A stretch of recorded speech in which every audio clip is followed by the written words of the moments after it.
Hey there, and welcome to Crime for Sleep. I know you're having trouble falling asleep, so let me keep you company with true crime stories from around the world. Before we dive in, I'm curious, where did you first hear this one? If you enjoy these stories, don't forget to like, comment, and subscribe. Now get comfortable, and let's get into tonight's case. Crime 1, it started with a smell, faint but persistent, like something sour buried in dust. I thought it was mold at first, but when I took off the vent cover, a small object dropped onto the floor. It was a human tooth, yellowed, cracked, and unmistakably real. I reached further inside and pulled out more, a torn shoelace, a ripped button, and a strip of faded cloth stained with something brown. The duct seemed too deep, too intentional, like someone had hidden things there before. I wanted to believe it was just old junk. Then I found a photo. The same vent, fully open, with someone's eye staring out from inside.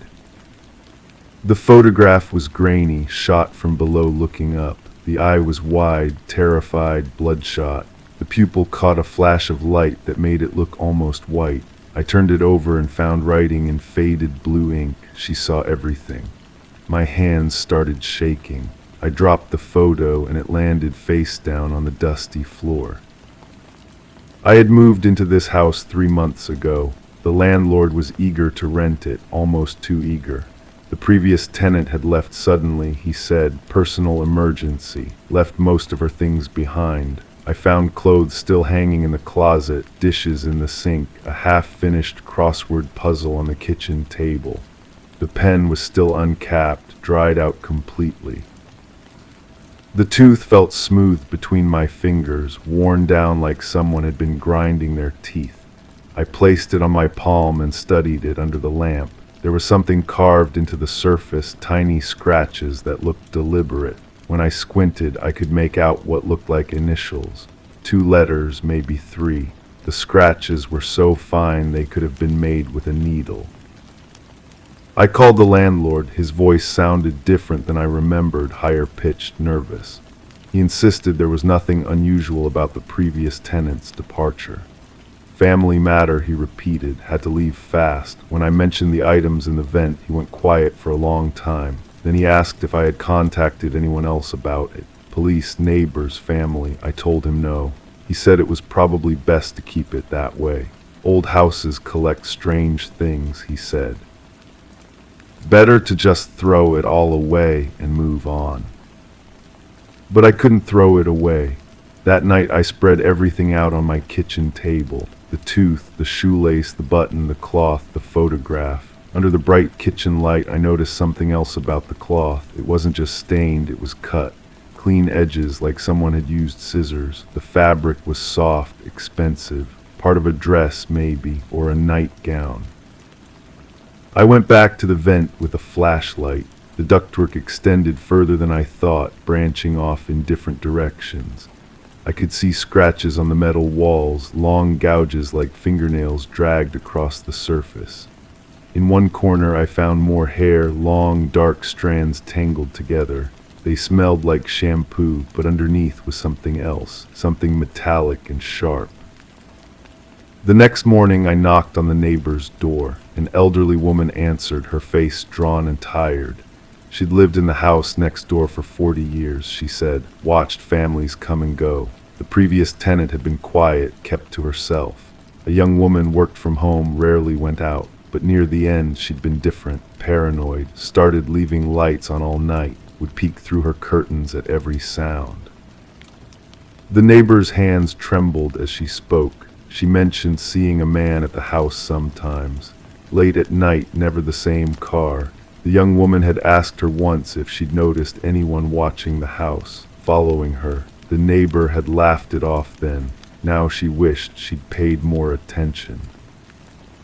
I spent the afternoon searching through the things the previous tenant had left behind.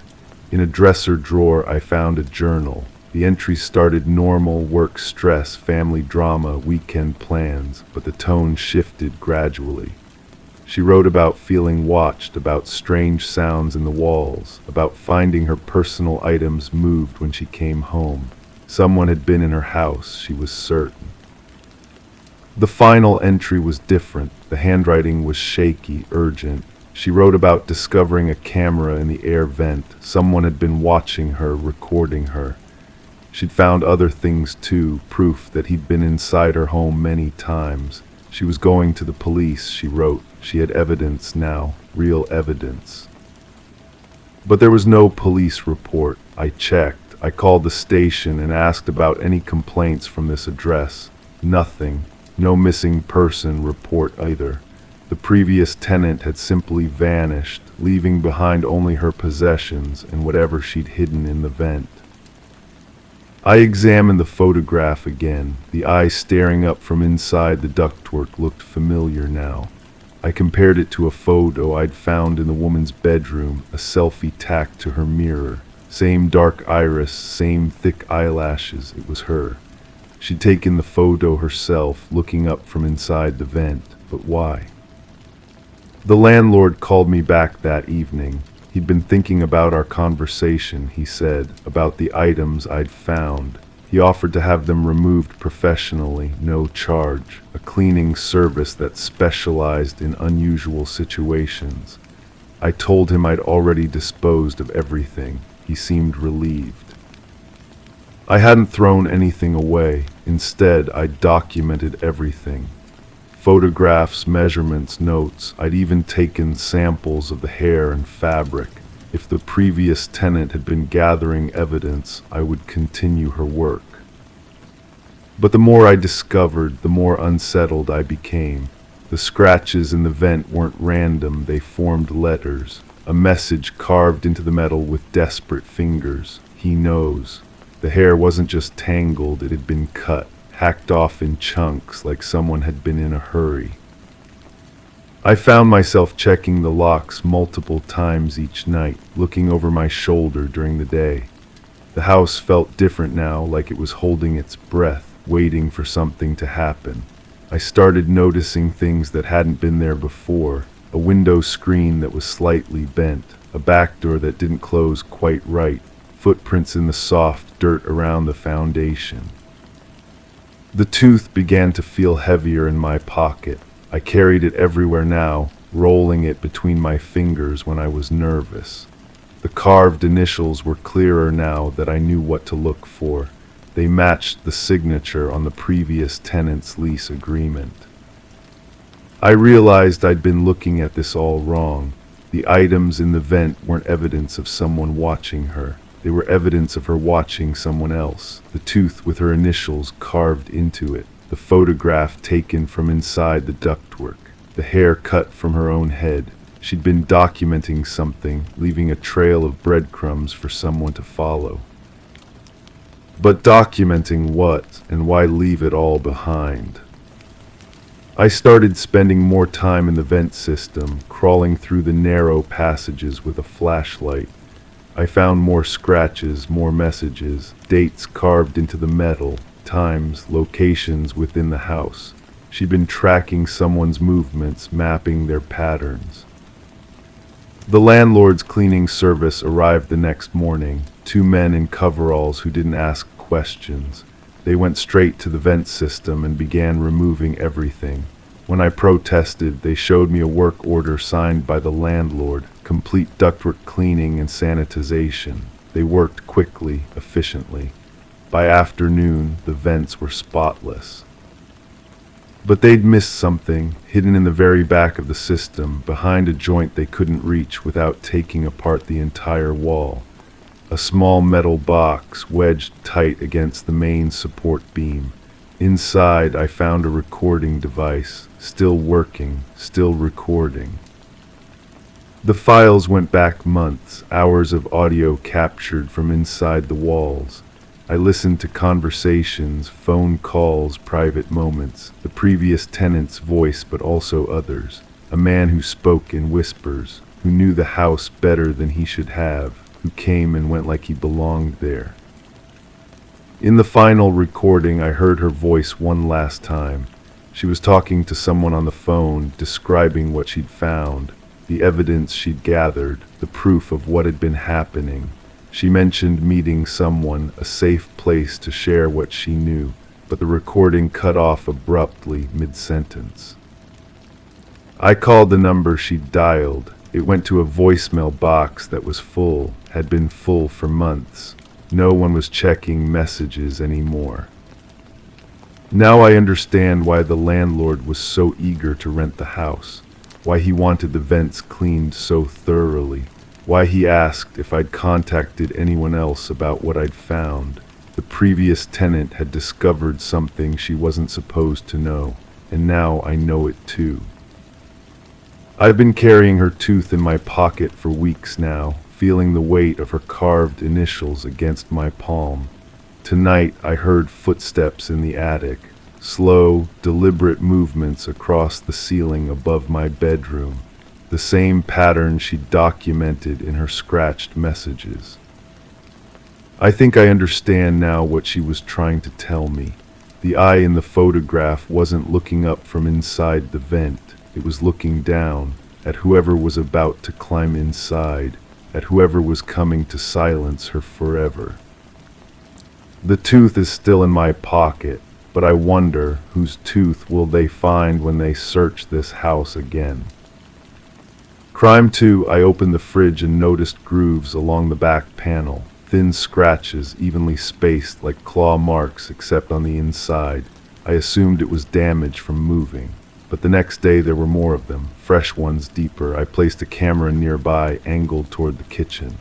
That night the footage caught something I can't explain. The door opened on its own. For a moment a pale hand reached out from inside, pressed against the door, then pulled back. When I checked again, the fridge was completely empty. Every item had vanished, but the marks remained. That's what the police report said, word for word. I've read it hundreds of times, each reading making less sense than the last. My predecessor left detailed notes, photographs, witness statements. A case that should have been closed within days stretched into months of dead ends and contradictions. The homeowner had called about a break-in. Nothing stolen, just the strange occurrence with the refrigerator. When officers arrived, they found the kitchen exactly as described. Empty appliance, scratches on the interior walls, security footage showing the impossible.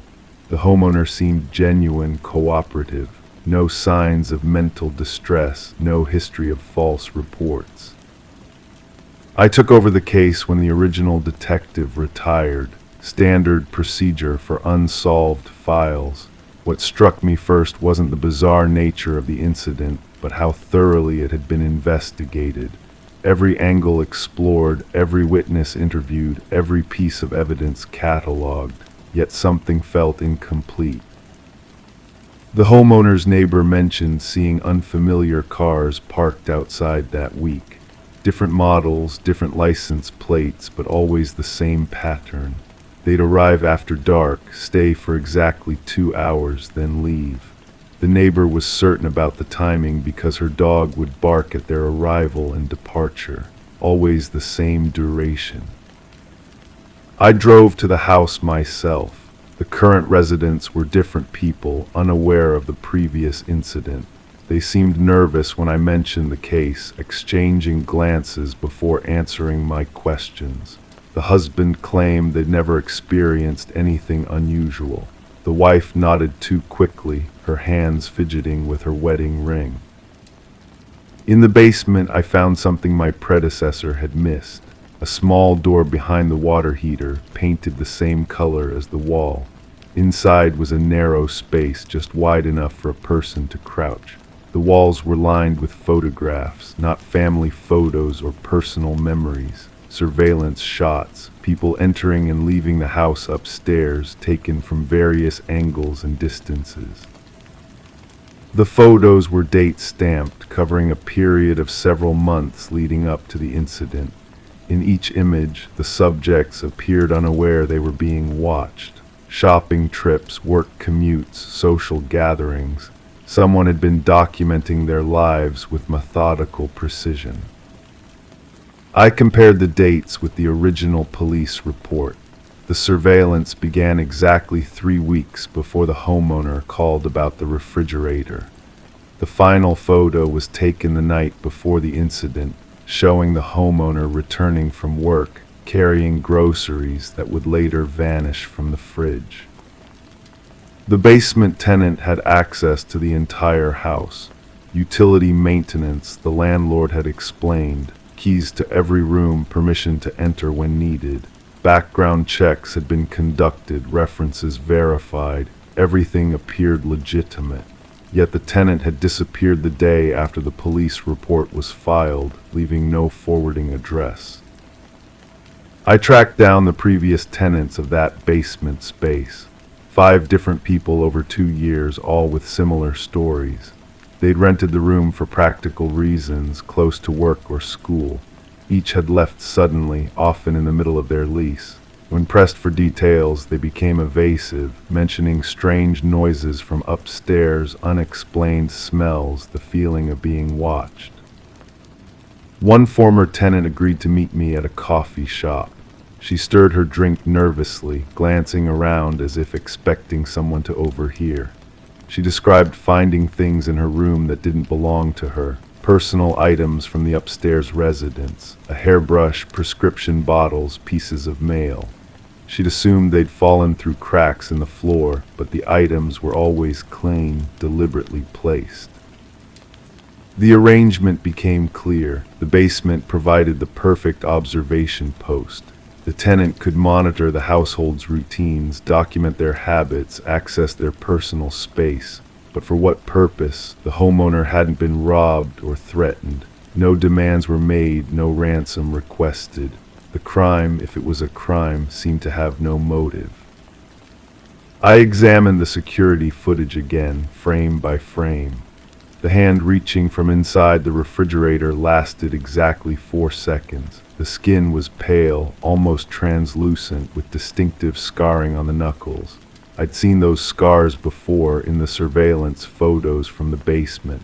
They belonged to one of the former tenants, someone who'd lived in the house months before the incident. The tenant's rental application contained false information. The address was a vacant lot, the employer a company that had closed years earlier. But the signature was real, and fingerprints from the basement room matched prints found inside the refrigerator. Someone had been hiding in that appliance, waiting. I contacted the refrigerator manufacturer about the interior scratches.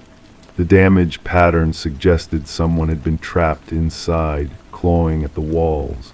The scratches were made from within, confirmed by the direction of the gouges and the presence of skin cells under the scoring. Someone had been locked inside that space, desperate to escape. The homeowner's story began to unravel. The security camera had been installed weeks before the incident, not as a response to it. The footage showed the same pale hand on multiple occasions, always reaching out from the refrigerator during the homeowner's absence. The final recording was different. This time, the hand was pushing against the door from inside, not pulling back. I confronted the homeowner with the evidence. The nervous laughter, the rehearsed explanations, the way their eyes avoided mine when discussing the timeline. They'd known about the basement tenant, had been collaborating with them, but something had gone wrong. The arrangement had turned into imprisonment. The case file contained one final detail I'd initially overlooked. The homeowner had recently increased their life insurance policy, a significant amount, enough to change someone's circumstances permanently. The beneficiary was listed as a relative I'd never heard mentioned in any of the interviews. I drove back to the house one last time. The current residents were gone, their belongings hastily packed. The basement room was empty, but I could still smell the faint odor of fear and confinement. On the floor, barely visible, were traces of the same scratches I'd seen in the refrigerator. Someone had been kept here, held against their will. The case remains open. The homeowner moved away, leaving no forwarding address. The basement tenant was never found. The person in the refrigerator may still be alive or may have been silenced permanently. I've documented everything, filed my reports, followed every lead. But late at night, when I'm alone in my own kitchen, I sometimes hear scratching sounds from inside my refrigerator. I tell myself it's the ice maker, the compressor, anything rational. I haven't opened the door to check. Some truths are too dangerous to confirm, some investigations too personal to complete. The scratches were real, the hand in the footage was real. Someone was trapped, begging for help in the only way they could. Whether they escaped or were silenced, I may never know. But I understand now why my predecessor retired so suddenly, why the case was passed to me without explanation. Some crimes don't end with arrests or convictions. They end with the knowledge that justice isn't always possible, that some victims remain unnamed, and that sometimes the real criminals are the ones who walk away, leaving others to discover the truth too late to matter. Crime 3, while rearranging boxes in my closet, I found a narrow seam in the back wall. Pressing gently, a panel slid inward, revealing a tight passage.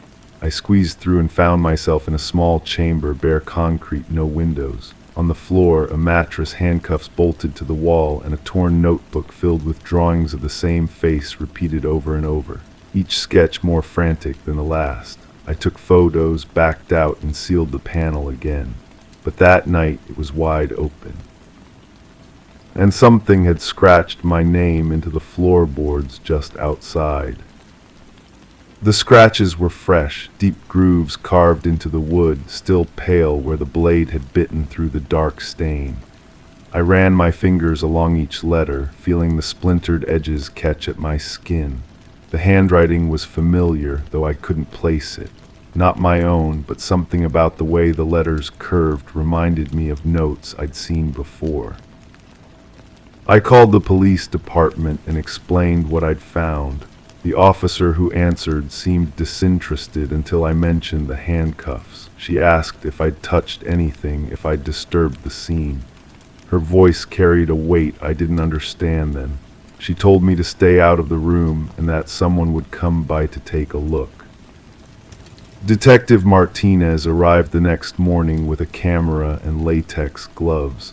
She was younger than I'd expected, with tired eyes that seemed to catalog everything without judgment. She photographed the hidden room from every angle, spending extra time on the notebook.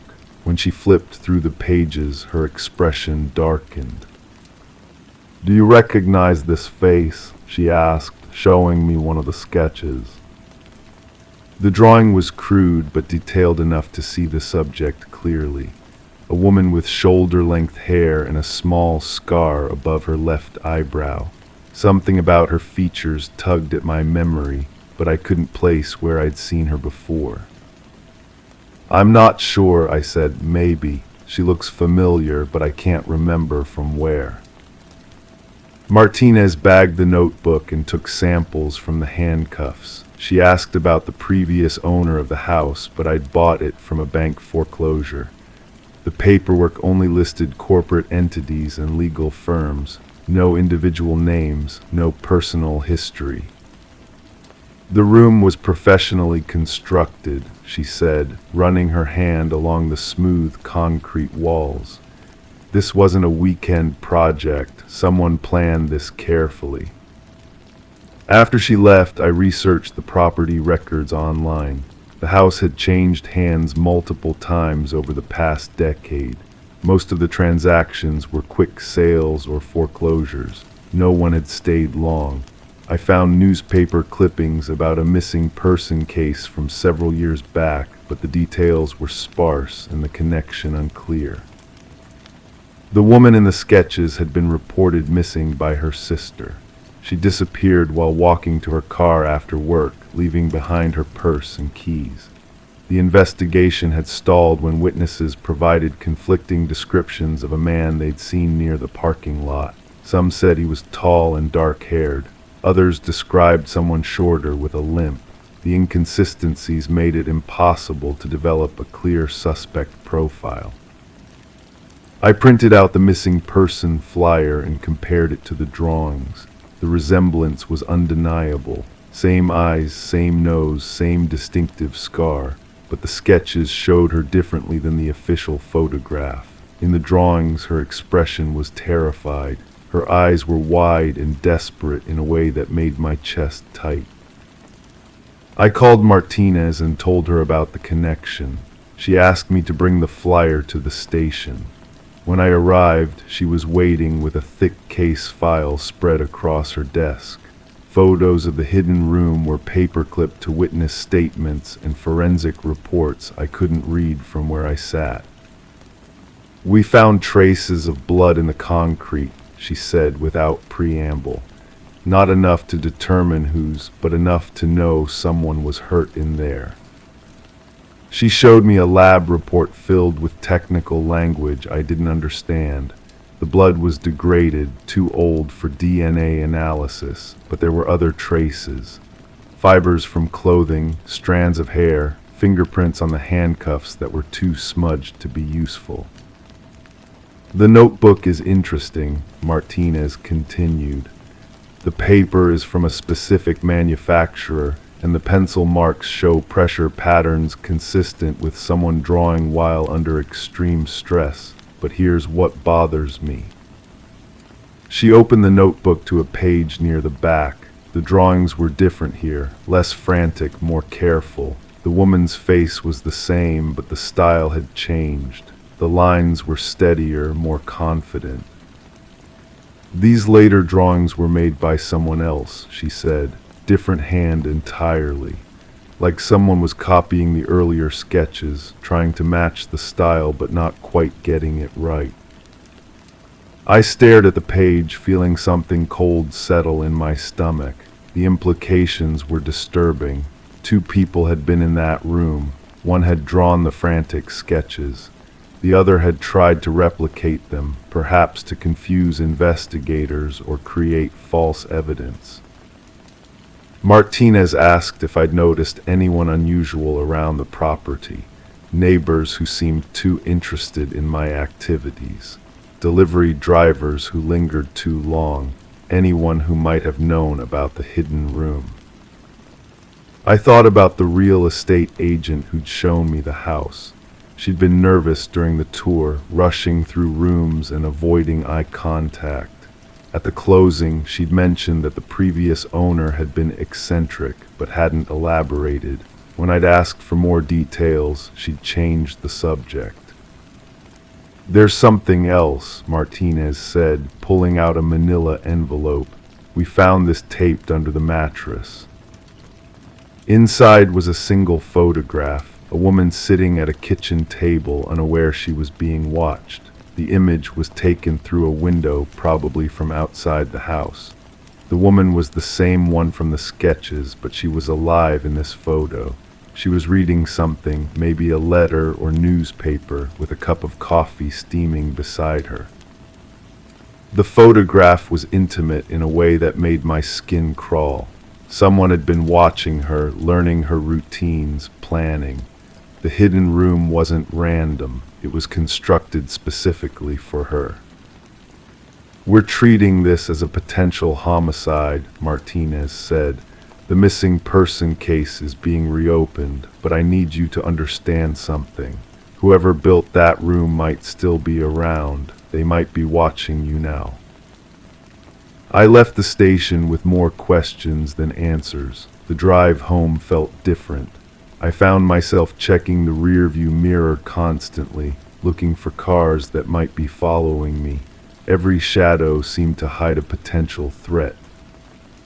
That evening, I examined the house more carefully. I looked for other hidden spaces, other secrets the previous owners might have left behind. In the basement, I found scratches on the concrete wall, not random marks, but deliberate gouges that formed letters. They spelled out help in shaky, desperate strokes. I called Martinez immediately. She arrived with a team of technicians who photographed the basement and took samples from the scratches. They found more blood traces, different from what they'd discovered in the hidden room. Someone else had been held here in the main part of the house. We think there were multiple victims, Martinez explained. The hidden room was for one person specifically. The basement was for others. The investigation expanded. Police interviewed neighbors, former tenants, anyone who might have information about the house's history. Most people remembered nothing unusual, but one elderly woman mentioned seeing lights in the house at odd hours when it was supposed to be empty. Sometimes I'd see someone moving around in there late at night, she said. Figured it was the owner checking on things, but now I'm not so sure. The forensics team found more evidence. Hair samples, fabric fibers, traces of cleaning chemicals that suggested someone had tried to eliminate evidence. But the most disturbing discovery was a collection of photographs hidden in the furnace room. Pictures of different women, all taken without their knowledge, all showing the same pattern of surveillance and stalking. Martinez spread the photographs across her desk like a grim gallery. We think your house was used as a base of operations. Someone was targeting multiple victims, using the hidden room and basement as holding areas. I studied the faces in the photographs. Some were familiar from missing person reports I'd seen online. Others were strangers, but all shared the same haunted expression of people who'd been watched without knowing it. Are any of these women still alive? I asked. Martinez's silence was answer enough. The investigation stalled again when the forensic evidence led to dead ends. The fingerprints in the house belonged to too many people over too many years. The DNA was too degraded to provide useful matches. The photographs had been taken with untraceable cameras. But the notebook from the hidden room continued to bother me. I'd studied the copied sketches until I could see the differences clearly. The second artist had tried to match the original style but had made subtle errors. The way they drew ears was different. The shading technique was inconsistent. I brought this observation to Martinez, who consulted with a handwriting expert. The analysis confirmed what I'd suspected. Two different people had contributed to the notebook. The first had drawn frantically, probably under duress. The second had worked carefully, deliberately trying to replicate the style. This suggests the perpetrator kept the notebook as a trophy, the expert explained. Then later, possibly during a period of psychological stress, they added their own drawings. It's a form of reliving the experience. The psychological profile that emerged was disturbing. Someone who planned meticulously, who derived satisfaction from control and fear. Someone who might still be active, might still be watching. I started noticing things around the neighborhood. A car parked in the same spot for days. Someone walking past the house repeatedly. Small changes in my yard that I couldn't explain. A gate left open that I remembered closing. Tools moved in the garage. Martinez advised me to install security cameras and change the locks, but she also suggested something that chilled me. Have you considered that whoever built that room might have been living in your house periodically, using it as a base when it was empty between sales? The possibility had never occurred to me, but it made sense. The house had been vacant for months before I bought it. Someone with knowledge of its history could have been coming and going without anyone noticing. I hired a security company to sweep the house for hidden cameras or listening devices. They found nothing, but the technician mentioned that the electrical system had been modified recently. Circuits had been added that weren't in the original blueprints. Someone knew what they were doing, he said. This is professional work. The investigation reached a point where the evidence couldn't take it further. Martinez kept the case open, but admitted that without new leads, there was little more they could do. The photographs and notebook had been processed. The blood traces had been analyzed. The hidden room had been thoroughly documented. But I couldn't let it go. The scratches in the basement haunted me. The desperate plea for help carved into concrete. Someone had been trapped in my house, had suffered there, and their story remained untold. I started researching the missing person cases more thoroughly, cross-referencing dates with property records, looking for patterns. What I found disturbed me more than the physical evidence. The disappearances had occurred in clusters, always when the house was between owners. Someone had been using the vacant periods to operate without detection. They'd known the real estate market, had tracked when properties would be empty.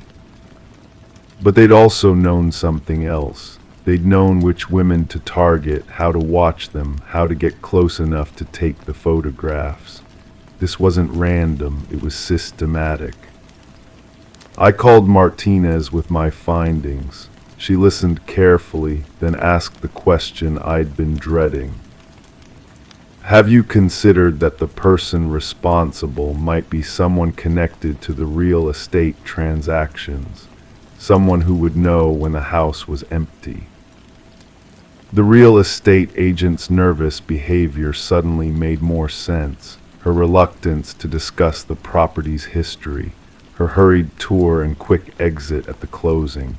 She'd known about the hidden room, had probably known about the others who'd used the house. But when Martinez contacted the real estate office, they reported that the agent had quit suddenly after my closing. No forwarding address, no explanation, just cleaned out her desk and disappeared. The investigation took on new urgency. If the real estate agent was involved, she might still be active. She might be using other properties, other vacant houses, to continue what had started in my home. Martinez organized a task force to review similar cases in nearby counties. What they found was a pattern of disappearances linked to real estate transactions. Women who'd vanished while house hunting. Others who disappeared shortly after moving to new neighborhoods. But the evidence remained circumstantial. The real estate agent had vanished completely, leaving no trace of where she'd gone or what she might be doing now. I still live in the house, though I've sealed the hidden room permanently. The basement has been converted to a normal storage area. But sometimes, late at night, I hear sounds that don't belong. Footsteps in rooms I know are empty. Doors opening and closing when no one else is there. Martinez tells me it's probably the house settling, old pipes expanding and contracting.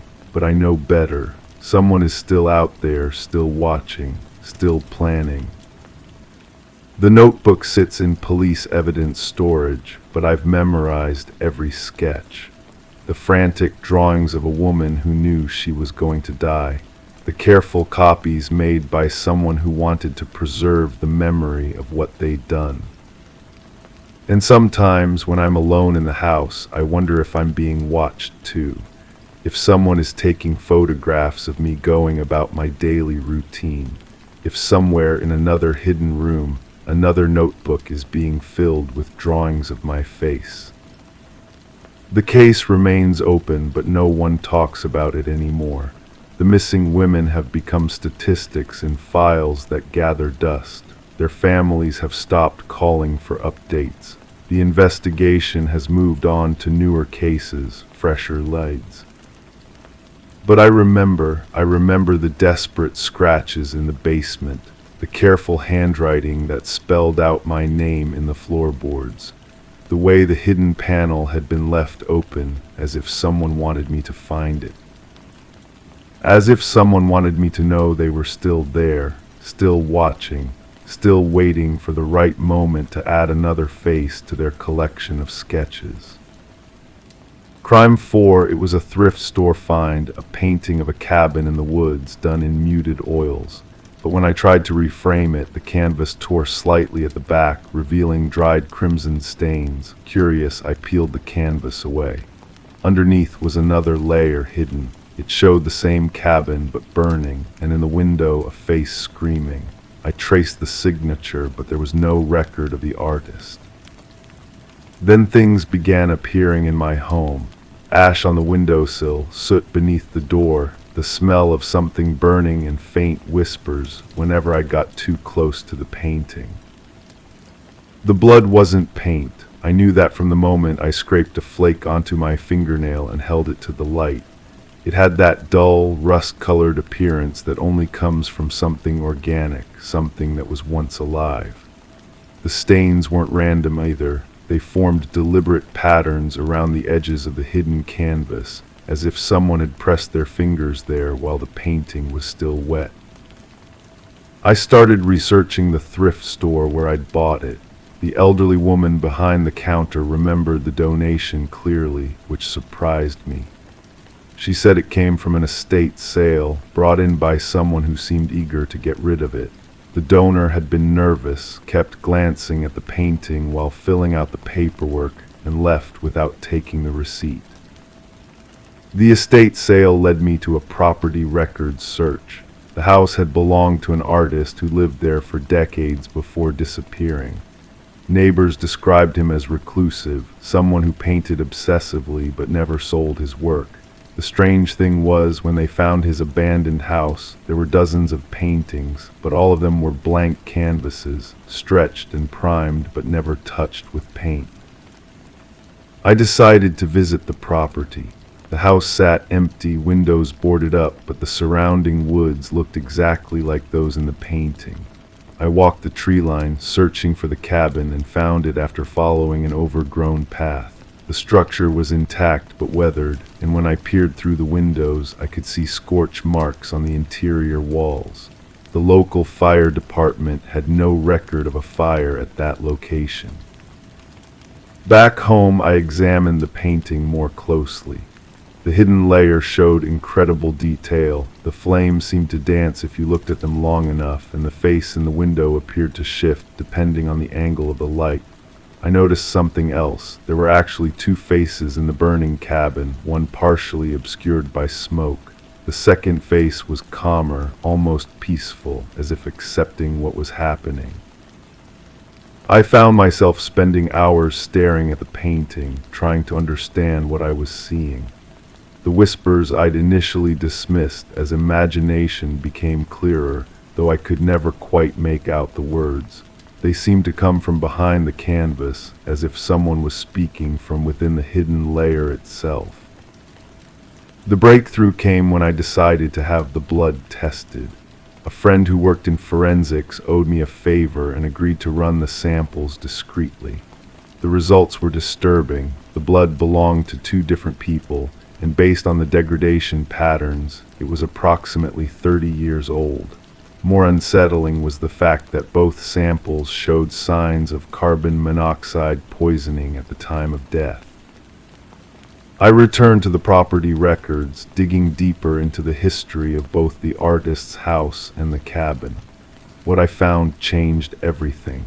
The cabin had been owned by the same artist, used as a studio retreat, but there was an insurance claim filed decades ago, not for fire damage, but for a carbon monoxide leak that had allegedly been repaired. The claim was filed just days before the artist disappeared. The pieces started forming a picture I didn't want to see. The artist had painted the cabin's destruction before it happened, using the blood of his victims to seal the image beneath a peaceful facade. The hidden painting wasn't just art, it was a confession, a record of premeditated murder disguised as an accident. I confronted the reality that I was holding evidence of a crime that had never been investigated. The artist had vanished, leaving behind only blank canvases and this single, horrifying masterpiece. The victims had been forgotten, their deaths unrecorded, their story buried under layers of oil paint and time. But as I prepared to contact the authorities, I noticed something that made my blood run cold. In the corner of the hidden painting, barely visible in the firelight, was a signature. Not the artist's name, but a date, and it was tomorrow's date. The painting wasn't just documenting a past crime, it was predicting a future one. I looked around my own home, noticing for the first time how the ash had been accumulating not just on windowsills, but in perfect circles, like someone had been marking territory. The smell of burning wasn't random, it was strongest near the exits, as if something was testing the air flow, planning the perfect conditions for a fire. The whispers became clear then, and I realized they weren't coming from the painting at all. They were coming from behind me, from someone who had been watching me piece together the truth. Someone who had been waiting for me to understand that I wasn't just the discoverer of this crime, I was meant to be its next victim. The painting had never been abandoned. It had been placed in that thrift store deliberately, waiting for the right person to find it, someone curious enough to dig deeper, someone isolated enough that their disappearance wouldn't be immediately noticed. The artist hadn't vanished 30 years ago. He'd been perfecting his method, using the painting as bait to lure his victims into understanding their own fate before it was too late.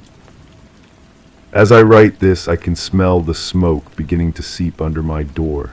The ash on my windowsill is warm to the touch now, and I can hear footsteps circling my house.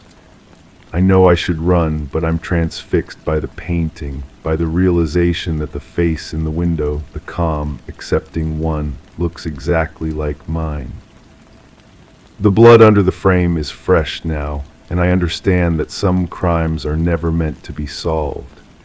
They're meant to be continued, one victim at a time, one painting at a time, until the truth becomes so buried under layers of deception that it becomes indistinguishable from art itself.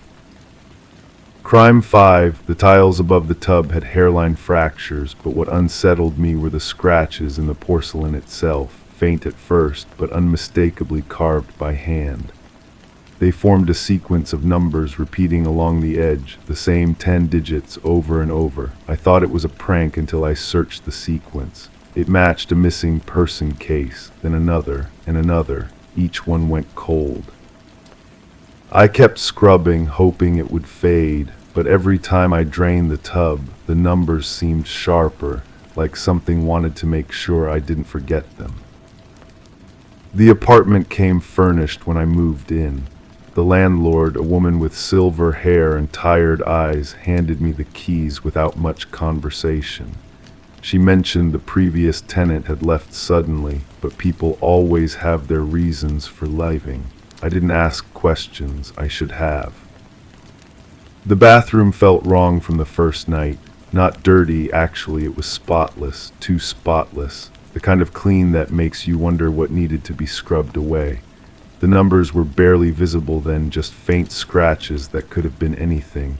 Water stains, wear marks, but when I ran my finger along them, they felt deliberate, intentional. I started researching the sequence that weekend, 10 digits, no obvious pattern. The first match appeared on a missing persons database, a case from 2 years ago, a woman who vanished after leaving work, no leads, no suspects. The second match came from a different state, a different year, a man who disappeared while walking his dog. The third was a college student who never came home from a party. All cold cases, all unsolved. I printed the files and spread them across my kitchen table. The faces stared back at me, ordinary people who became statistics. The numbers appeared in different contexts for each case. Sometimes it was a phone number found in their belongings. Sometimes it was written in a notebook. Once it was scratched into the paint of a car door. The pattern made no sense, but it was there. I called the detective who handled the first case. He remembered the number, said it led nowhere. Dead phone line, no registered owner, just another dead end in a case full of them.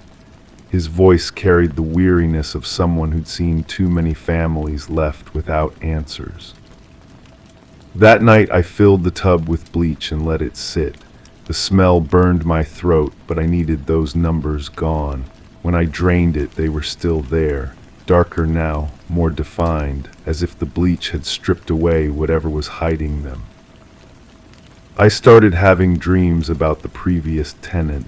I'd never seen her, but in my dreams she was always in the bathroom, kneeling beside the tub with something sharp in her hand. She would look up at me with hollow eyes and whisper numbers, always the same sequence. The landlord's phone went straight to voicemail when I called. Her mailbox was full. I drove to the address on my lease, but the building was empty. For sale signs plastered across the windows. The real estate agent knew nothing about any landlord with silver hair. I found the previous tenant's name in the building's old directory. She'd lived here for 3 years before disappearing. No forwarding address, no family contacts, no trace of where she'd gone or why she'd left. The neighbors described her as quiet, polite, but distant. She kept to herself, they said, never caused trouble. Just like the others. The realization hit me while I was scrubbing the tub again. The numbers weren't just connected to the missing persons cases, they were the cases.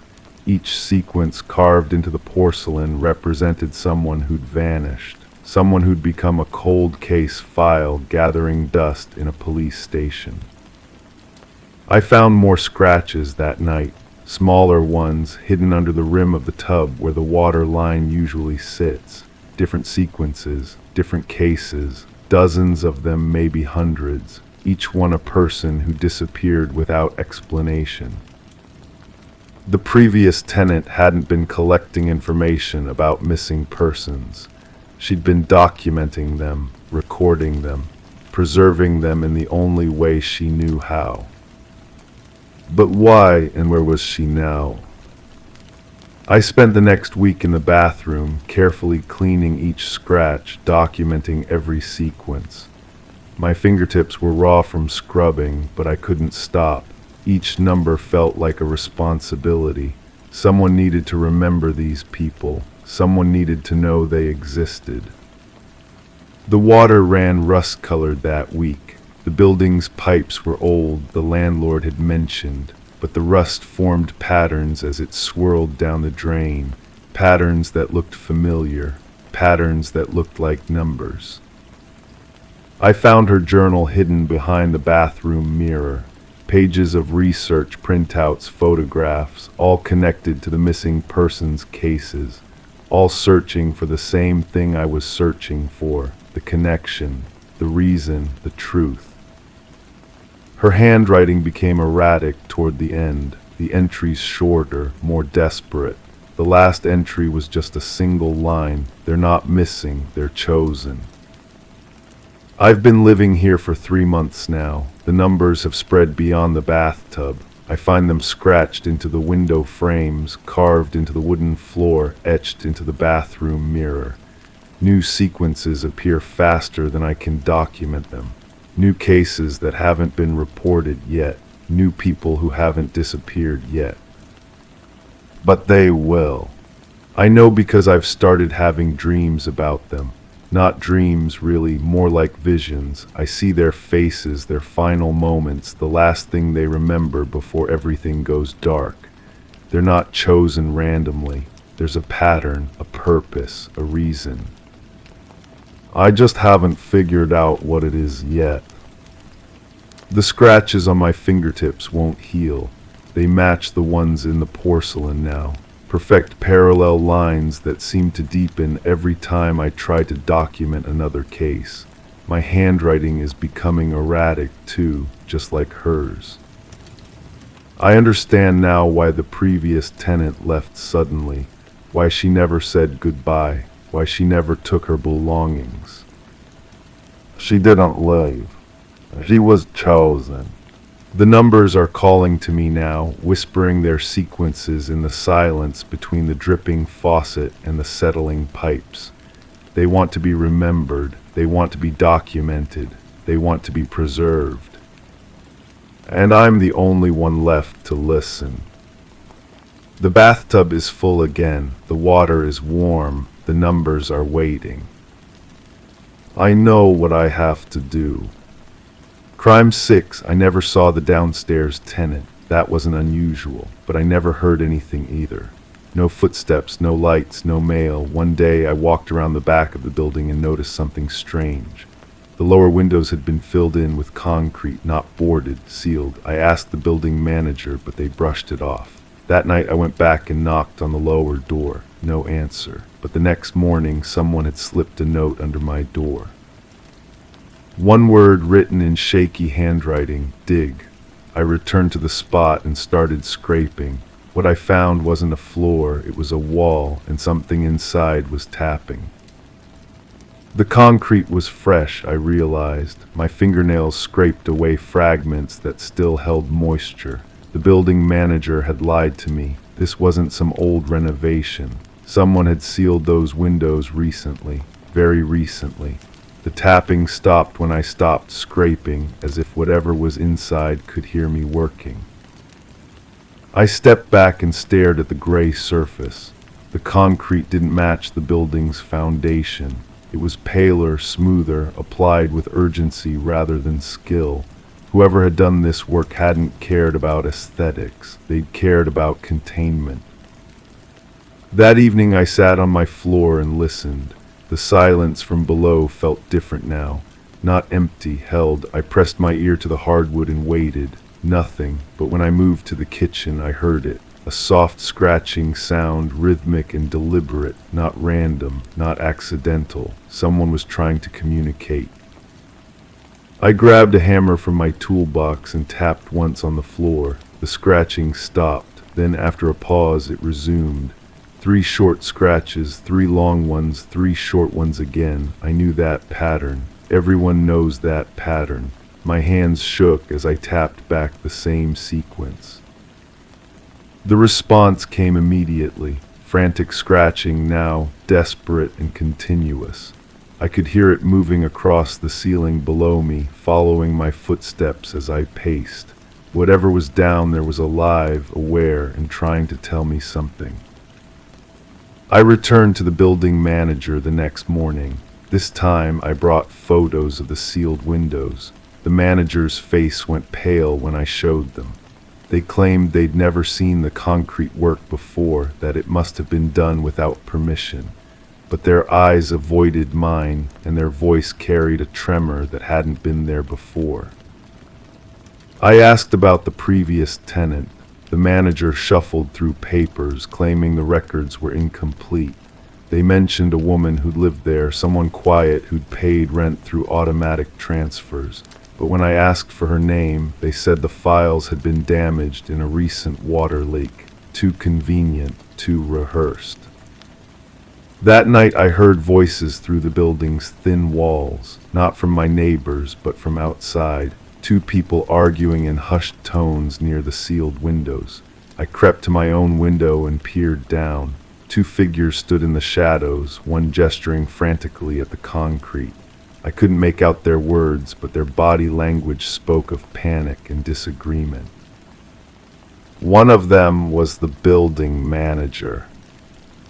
I watched them for nearly an hour. They examined the concrete, ran their hands along the sealed edges, and kept looking up at my window. When they finally left, I noticed something they'd dropped. A small plastic bag containing what looked like medication bottles. I waited until dawn to retrieve it. The prescription labels had been partially torn away, but I could make out fragments. A woman's name partially visible. Medications for anxiety, depression, and something else I couldn't identify. The pharmacy stamp was local, dated just weeks before the concrete appeared. I spent the following days researching. Missing persons reports, local news articles, anything that might explain what had happened below me. The police records showed no formal complaints about the building. No missing person reports matched the time frame. But I found something else in the newspaper archives, a brief mention of a woman who'd stopped showing up to her job at a local clinic. Her coworkers had been concerned, but she'd been experiencing personal difficulties, and they'd assumed she'd simply moved away. The description matched what little I'd learned about my downstairs neighbor. I returned to the sealed windows with a crowbar. The concrete was thick, but I managed to chip away a small section near the bottom. The smell that emerged made me gag, not decay, but something else. Stale air, human waste, and something medicinal. I called out softly, asking if anyone could hear me. The response was immediate. Weak tapping, then a voice so faint I almost missed it. Help me. My hands trembled as I worked to widen the hole. The voice came again, clearer now. A woman's voice, dry and desperate. She told me she'd been trapped down there, that someone had sealed her in while she slept. She'd been surviving on water from a broken pipe and whatever food she'd had in her apartment.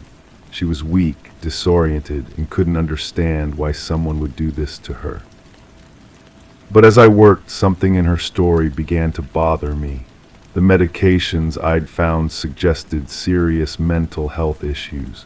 The building manager's nervousness could have been about liability rather than guilt, and the woman's voice, though weak, carried an odd quality, a rehearsed cadence as if she'd been practicing what to say.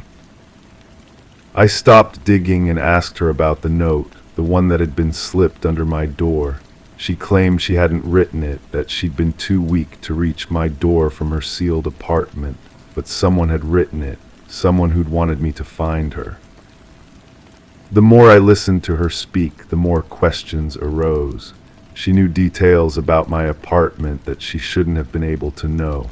She mentioned my blue coffee mug, my habit of playing music while I cooked, things someone would only know from watching me. But her windows were sealed. She couldn't have seen anything. I asked her about the prescription bottles. She became agitated, claiming they weren't hers, that someone must have planted them. But she described the medications with too much familiarity, knew their effects too well. She was lying about something, but I couldn't determine what.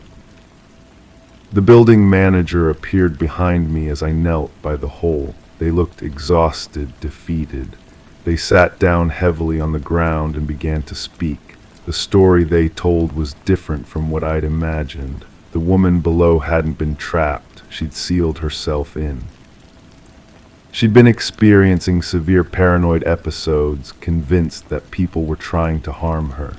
She'd mixed the concrete herself, working through several nights to seal her windows and fortify her door. The building manager had tried to intervene, but she'd threatened to call the police if they entered her apartment. They'd been bringing her food and supplies, slipping them through a gap she'd left in the door seal. But something had changed recently. She'd stopped accepting food. She'd begun making accusations, claiming that her neighbors were trying to poison her.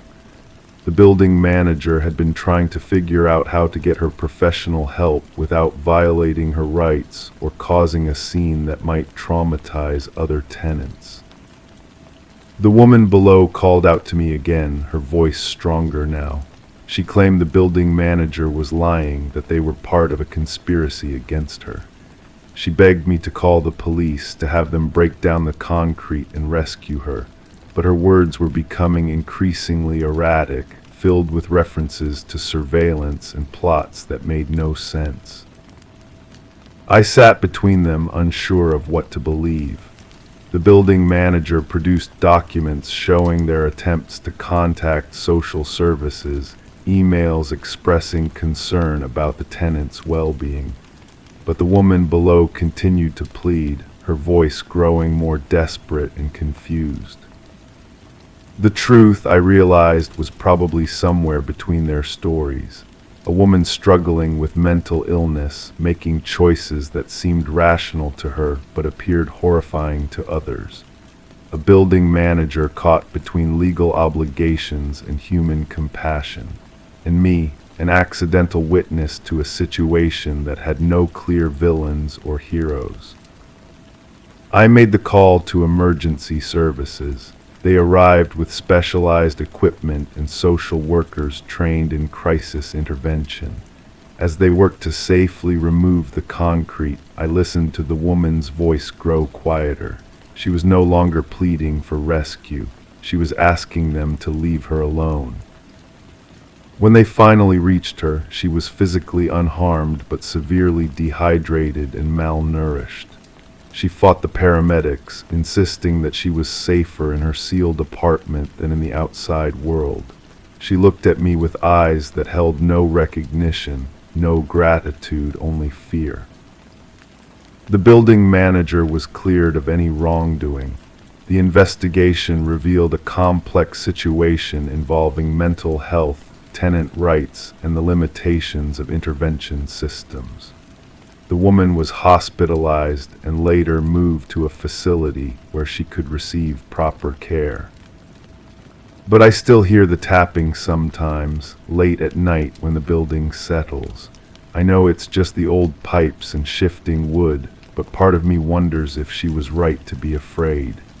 If the world outside her sealed apartment really was more dangerous than the prison she'd built for herself. The concrete has been removed, the apartment cleaned and renovated. New tenants moved in last month. They seem happy, normal, unaware of what happened below their feet. I've never told them the story. Some truths are too complex for simple telling. I keep the prescription bottles in my drawer, a reminder that reality is rarely as clear as we'd like it to be. Sometimes protection and imprisonment are the same thing, viewed from different angles. Sometimes the person calling for help is the same person who chose to hide. And sometimes the most frightening thing about a story is that everyone involved believes they're telling the truth. Crime 7, at first I thought the mail carrier made a mistake. The letters were old, yellowed, addressed to people I'd never heard of, but they kept coming, handwritten envelopes, no return address. I opened one. Inside was a photo of a woman standing in front of a lake and the words "You left me here" scribbled across the back. Another contained a lock of hair. Another a burned corner of a map. I searched the names online and found obituaries, all victims, all unsolved. When I finally reported it, the mailbox was emptied overnight. Every letter gone, except one. It was addressed to me. The envelope felt different in my hands, heavier. The paper was newer, crisp white against the yellowed stack I'd grown accustomed to finding each morning. My name was written in the same careful cursive that had addressed all the others, but this handwriting seemed steadier, more deliberate. I held it up to the light, searching for any hint of what lay inside. The smell hit me first when I tore it open. Something metallic, sharp, like coins left too long in a pocket. Inside was a single photograph, black and white, showing the view from my kitchen window, the same angle I saw each morning while drinking coffee. The same oak tree, the same fence line, the same neighbor's shed. But in the photo, there was a figure standing beneath the tree. A woman in a pale dress, her face turned away from the camera. I walked to my kitchen window and stared out at the exact spot. The tree was there, gnarled and familiar, but empty. The grass beneath it showed no signs of anyone having stood there recently. Yet the photograph in my hands was undeniably real, the grain of the film distinct and authentic. Over the following days, I began to notice things I'd somehow missed before. The woman who lived 3 houses down always walked past my mailbox at the same time each morning, but now I realized she never looked directly at it. Her eyes would dart away, as if avoiding something she didn't want to see. The elderly man who sat on his porch would stop his gentle rocking whenever the mail truck approached, his knuckles white against the arms of his chair. I started keeping a journal, documenting each letter I'd received before they disappeared. The names, the contents, the details I could remember. The woman by the lake had been found floating face down, her case closed as an apparent suicide despite the family's protests. The lock of hair belonged to a teenager who'd vanished from a parking lot. her body discovered months later in a ravine. The burned map fragment showed a section of forest where a hiker had been found dead, the cause of death listed as exposure, though the weather had been mild. Each case I researched led to the same conclusion: deaths ruled accidental or self-inflicted, investigations that seemed to end too quickly, families left with questions that no one wanted to answer. I began to see a pattern, threads connecting these seemingly unrelated deaths, all occurring within the same geographic area, all involving people who'd somehow crossed paths with the same institutions, the same officials, the same small circle of individuals who kept appearing in the background of each story. The more I dug, the more I realized how many people in my neighborhood had lived here for decades, how many knew more than they were saying. The mail carrier who'd been delivering to these same houses for 20 years. The police officer who'd responded to noise complaints and welfare checks. The local coroner who'd signed off on so many questionable determinations. One evening I found myself standing at my mailbox as the sun set, running my fingers along its edges. The metal was scratched, worn smooth in places by years of hands opening and closing it. I noticed something I'd never seen before: small scratches along the bottom, deliberate marks that looked almost like tally marks, counting something, tracking something. I counted them, 12 marks, 12 letters I'd received before they vanished. That night I heard footsteps on the gravel outside my house. Slow, measured steps that paused at my mailbox before continuing down the street. I pressed my face to the window but saw only shadows moving between streetlights. The sound repeated the next night and the next, always the same pattern, always stopping at my mailbox. I decided to wait outside, hidden behind my car, watching. The footsteps came again, and this time I saw her clearly. The woman from 3 houses down, the one who'd always looked away. She stood at my mailbox for long moments, her hand resting on its surface as if she were listening to something. Then she walked away, disappearing into the darkness between houses. The next morning there was a new letter in my mailbox, not addressed to me this time, but to the woman I'd seen. I opened it without hesitation. Inside was a photograph of my house taken from the street, showing a light in my kitchen window. On the back, someone had written, "He's asking questions." I realized then that I wasn't just receiving these letters by accident. I was being watched, studied, perhaps even tested. The letters weren't random messages to the dead.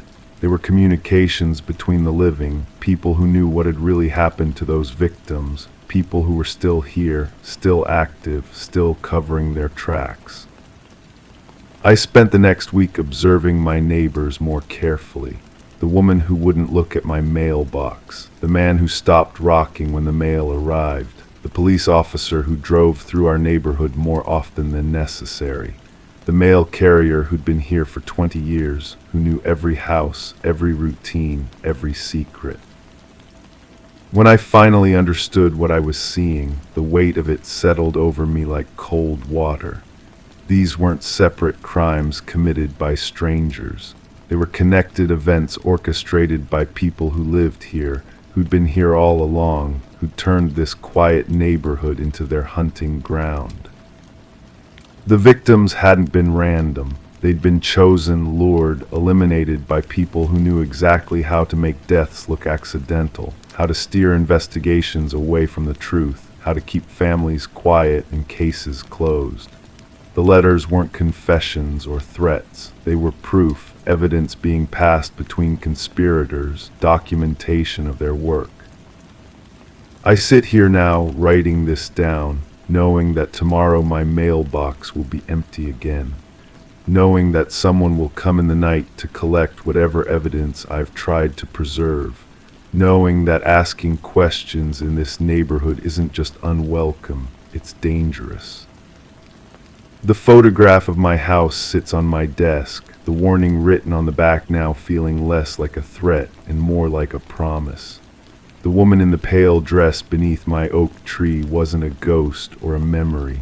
She was another victim, another person who'd asked too many questions, gotten too close to the truth. I can hear footsteps outside again, closer this time, no longer just pausing at my mailbox, but approaching my door. The scratches on my mailbox now make perfect sense. They weren't counting letters, they were counting bodies. And I'm about to become number 13. Crime 8, the mirror was antique, maybe older. I hung it in my hallway without a second thought until I caught something strange in the reflection. Behind me, instead of my living room, there was a different room. Cold tile floor, medical equipment, rusted cabinets. I turned around, just my couch and coffee table. But in the mirror, the scene remained. I started studying it, tracking changes. One night, I saw someone strapped to a table, struggling, then still. When I turned, nothing. But the next morning, the mirror had a crack. Through it, I could see the person again. And this time, they were staring back. I'd bought the mirror from an estate sale. The seller was an elderly woman with trembling hands who kept glancing at it nervously. She mentioned it belonged to her late husband, a doctor who had retired under circumstances she wouldn't discuss. The price was too good to refuse, even though something about her urgency to sell it made my skin crawl. The crack spread wider each day. Through it, I could see more of that sterile room. Surgical instruments lay scattered across metal trays. Some were clean, others stained with something dark. The walls were covered in certificates and diplomas, but the names were too blurry to read. I started taking photos, documenting what I saw. The images came out normal, just my reflection and the hallway behind me. But my eyes saw something else entirely. I researched the mirror's previous owner. Public records showed he'd been a surgeon at a private clinic that closed decades ago. The closure was sudden, following an investigation into patient deaths. No charges were filed, but his medical license was revoked. Neighbors described him as quiet, methodical. They mentioned strange smells coming from his basement, sounds of machinery running through the night. The person in the mirror began to move. Not the violent struggling I'd seen before, but slow, deliberate gestures. They pointed at things in the room, trying to communicate. Their mouth moved, forming words I couldn't hear. I pressed my ear to the glass, feeling the cold surface against my skin. The crack widened, and suddenly I could smell something metallic, antiseptic, mixed with decay. I found the clinic's old records buried in municipal archives. Patient files revealed a pattern of experimental procedures, surgeries performed without proper authorization. The doctor had been testing new techniques, pushing boundaries that medical ethics forbade. Some patients recovered, others didn't. The ones who survived spoke of waking up during operations, feeling everything while unable to move or scream. The mirror showed me more each night. I saw the doctor, a thin man with steady hands and cold eyes. He worked alone, no assistants, no witnesses. The person on the table was conscious, aware, trapped in a body that wouldn't respond to their desperate attempts to escape. The doctor spoke to them as he worked, explaining his theories about consciousness and pain as if they were willing participants in his research. I contacted families of the missing patients. Their stories were similar, loved ones who'd gone for routine procedures and never returned. The doctor claimed they'd left town, started new lives elsewhere, but their bank accounts remained untouched, their belongings left behind. The families had searched, hired investigators, filed reports. Nothing came of it. The person in the mirror grew more agitated. They gestured frantically at a cabinet in the corner of the room. I watched as they struggled against invisible restraints, their face contorted with effort. The crack in the mirror spread to the frame, and I could hear something now, a faint scratching, like fingernails on metal. I broke into the doctor's old house. The current owners were renovating, had gutted most of the interior, but the basement remained untouched. I found the room from the mirror. The surgical table was still there, stained and corroded. The cabinets held jars of preserved tissue, surgical notes written in meticulous handwriting. And behind one cabinet I found them bones, jewelry, personal effects, proof of what had happened in this room. The mirror cracked completely the night I called the police. The reflection shattered into fragments, each piece showing different moments from the doctor's crimes. I saw faces of the victims, their final moments of consciousness before the anesthesia took hold permanently. The doctor had been preserving more than tissue. He'd been collecting experiences, studying the boundary between life and death. The investigation reopened cold cases spanning decades. The doctor had died years ago, taking his secrets with him. But the evidence in his basement told the story his victims never could.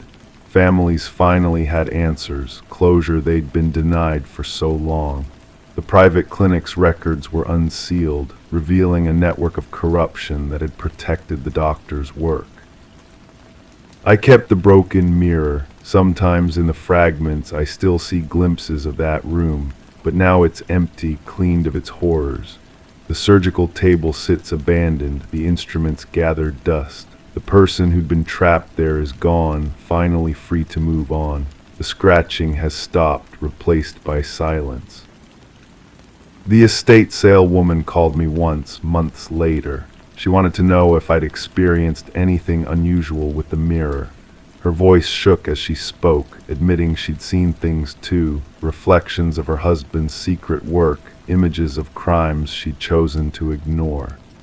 She'd known what he was doing but said nothing, paralyzed by fear and complicity.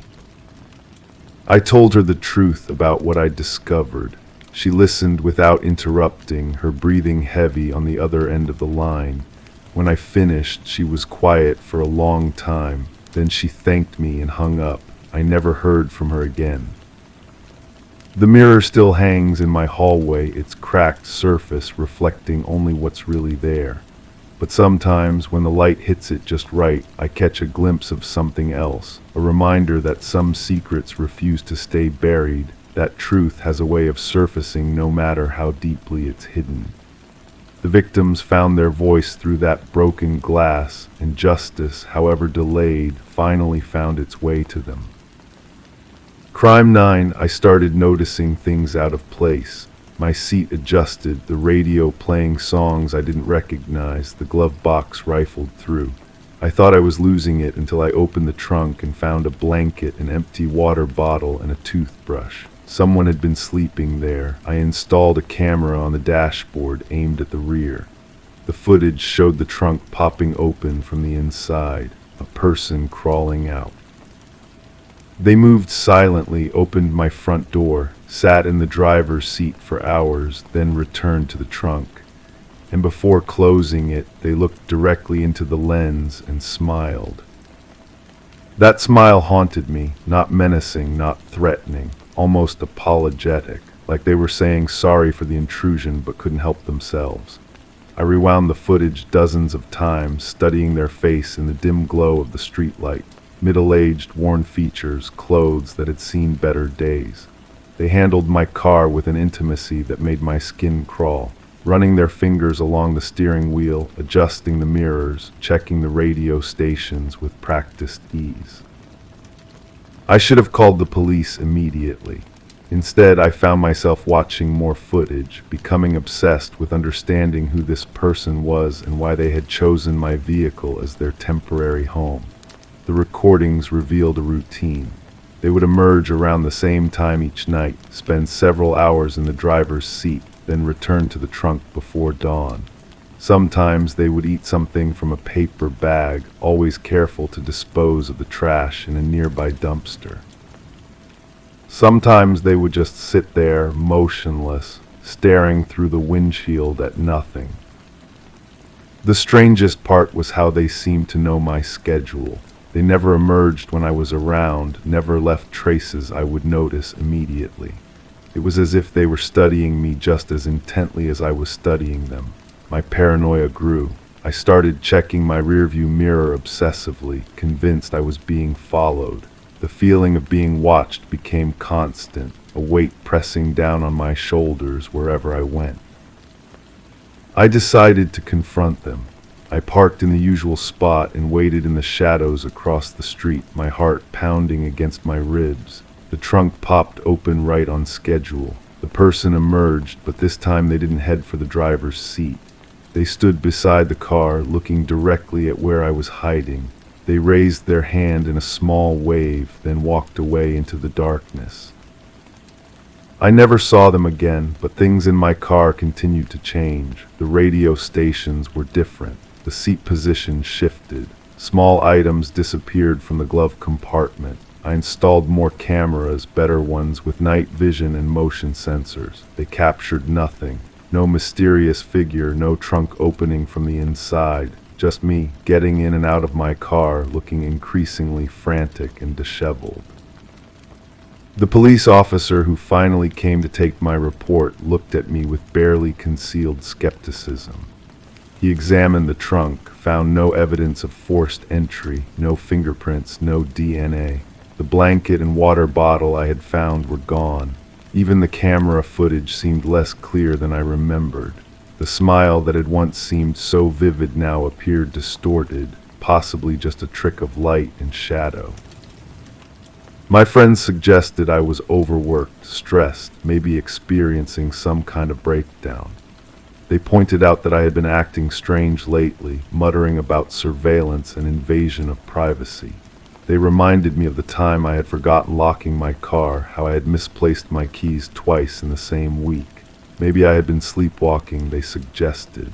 Maybe I had been adjusting my own seat, changing my own radio stations, moving my own belongings around without remembering. But I knew what I had seen. I knew someone had been living in my trunk, sharing my space, breathing my air. The violation felt real, tangible, like a bruise that wouldn't heal. I started sleeping in my car some nights, determined to catch them in the act. I would lie in the back seat, perfectly still, waiting for the familiar sound of the trunk opening. It never came. The mechanic who inspected my car found something interesting. The trunk release mechanism had been tampered with, modified in a way that would allow it to be opened from the inside. The work was professional, precise, done by someone who understood automotive systems. But the modification looked old, like it had been there for months, maybe years, since before I had bought the car. I researched the previous owner, a woman who had died in a car accident just weeks before I purchased the vehicle. She had been homeless, living out of her car, moving from place to place to avoid being noticed. The accident report mentioned that she had been sleeping in the vehicle when it was struck by a drunk driver. She had been in the trunk, trying to stay warm on a cold night. The funeral director told me she had no family, no friends who came to claim her belongings. Her few possessions had been stored in a box in the back of the funeral home, waiting for someone to care enough to collect them. I went through that box, looking for answers. Among the items was a small notebook filled with observations about different cars, different parking spots, different people. My license plate number was on the last page, along with notes about my daily routine, my schedule, my habits. She had been watching me before she died, planning to make my car her next temporary home, but she never got the chance to live in my trunk. Someone else had been there instead, someone who knew about the modified release mechanism, who understood her system, who had taken her place in the shadows. I realized then that I might never know who had been living in my car. The person in the footage could have been another homeless individual who had discovered the sacred, a friend of the previous owner, or maybe just a figment of my guilt-ridden imagination. The real truth was buried with a woman whose name I had never learned, whose life had ended before our paths could cross.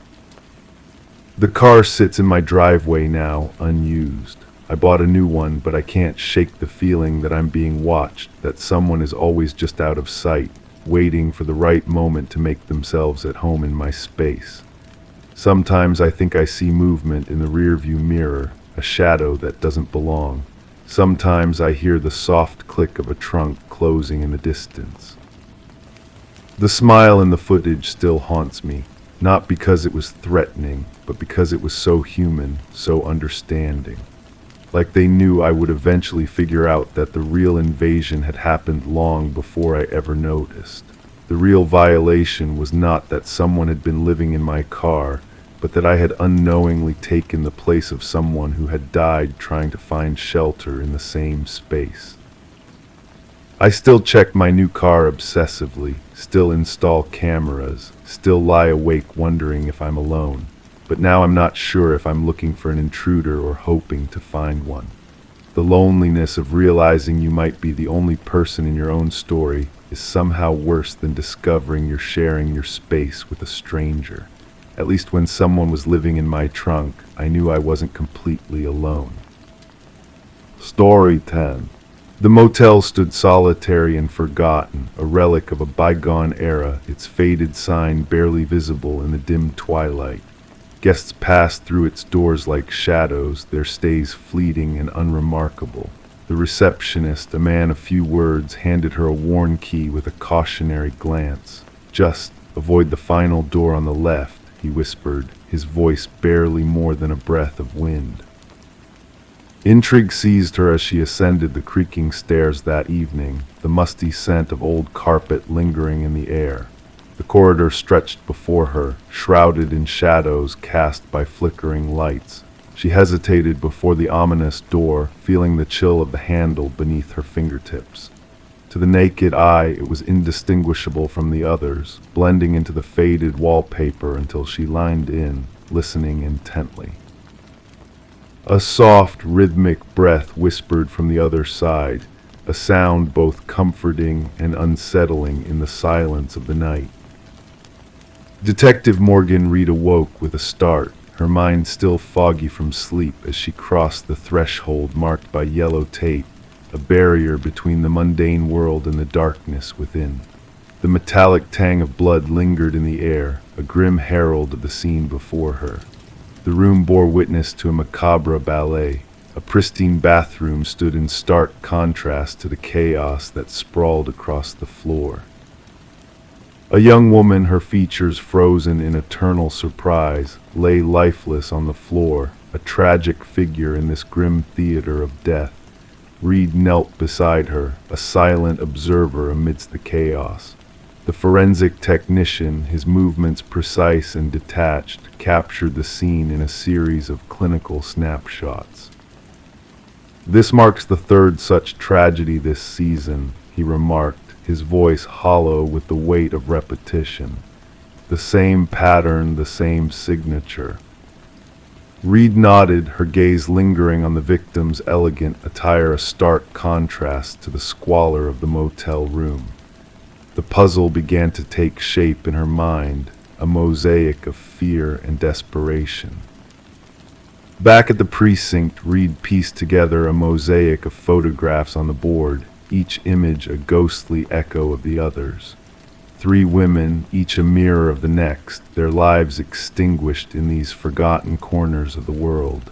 The whispers of a predator on the prowl echoed through the halls, a specter haunting the collective consciousness. "The autopsy results are conclusive," announced Detective Hayes, his voice a somber accompaniment to the grim tableau before them. Strangulation, no signs of struggle, no trace of assault. Reed furrowed her brow, the pieces of the puzzle refusing to align in a familiar pattern. This was not the work of a faceless predator, it bore the mark of something more intimate, more personal. Days blurred into nights as the investigation delved deeper into the shadows. Surveillance footage yielded no answers, no clues to pierce the veil of mystery. The victim, Elaine Werner, remained an enigma, a financial analyst with no enemies, no discernible motive for her tragic end. A breakthrough came in the form of a whispered confession from Werner's sister, a man, mysterious and enigmatic, a shadow in her sister's life. Reed pursued this lead, unraveling a web of deceit and desire that led her to Charles Emerson, a man of influence and hidden depths. Emerson's facade crumbled under Reed's relentless gaze, his polished veneer chipped away to reveal a man consumed by fear and desperation. The motel room, the hidden camera, the web of deceit, all threads in a tapestry of his making. In the courtroom, the truth unfolded like a dark flower, its petals stained with the blood of the innocent. Emerson's mask of indifference cracked, revealing the void beneath a soul untouched by remorse or empathy. The media dubbed it the Door on the Left case, a cautionary tale etched into the annals of true crime. But for Reed, the case lingered like a ghost, a shadow that refused to fade. In the quiet moments between cases, she found herself haunted by the memory of that motel hallway, the final door on the left beckoning like a siren's call. The keys to those forgotten rooms remained locked away, silent witnesses to the darkness that lurked behind closed doors. And as she walked the corridors of her own mind, Reed wondered what secrets lay hidden behind the facades of ordinary lives, what darkness whispered from the shadows of the human heart. Story 11, the town hushed its whispers whenever talk turned to the house at the edge of the woods. It stood silent and solitary, its windows like darkened eyes, its porch weary from the weight of time. No one laid claim to its ownership. No one could recall the hands that crafted its walls. Yet when a band of wanderers strayed too near, they stumbled upon a chilling sight, names etched into the wooden siding, carved deep like ancient secrets. And at the very bottom, fresh and untouched, a name that sent shivers through their souls, a name none of them recognized, until one of them, voice quivering, confessed, "That's mine." The call came in under the cover of night, a routine report of trespassing logged by the dispatch. The voice on the other end belonged to Mason Wright, the leader of the hiking expedition who stumbled upon his own name carved into the abandoned dwelling. The responding officers anticipated mere mischief, perhaps the work of youthful hands seeking thrills, but what they encountered defied logic. Detective Sarah Keller arrived as twilight draped the forest in shadows. Her flashlight pierced the darkness, revealing the weathered facade of the mysterious structure.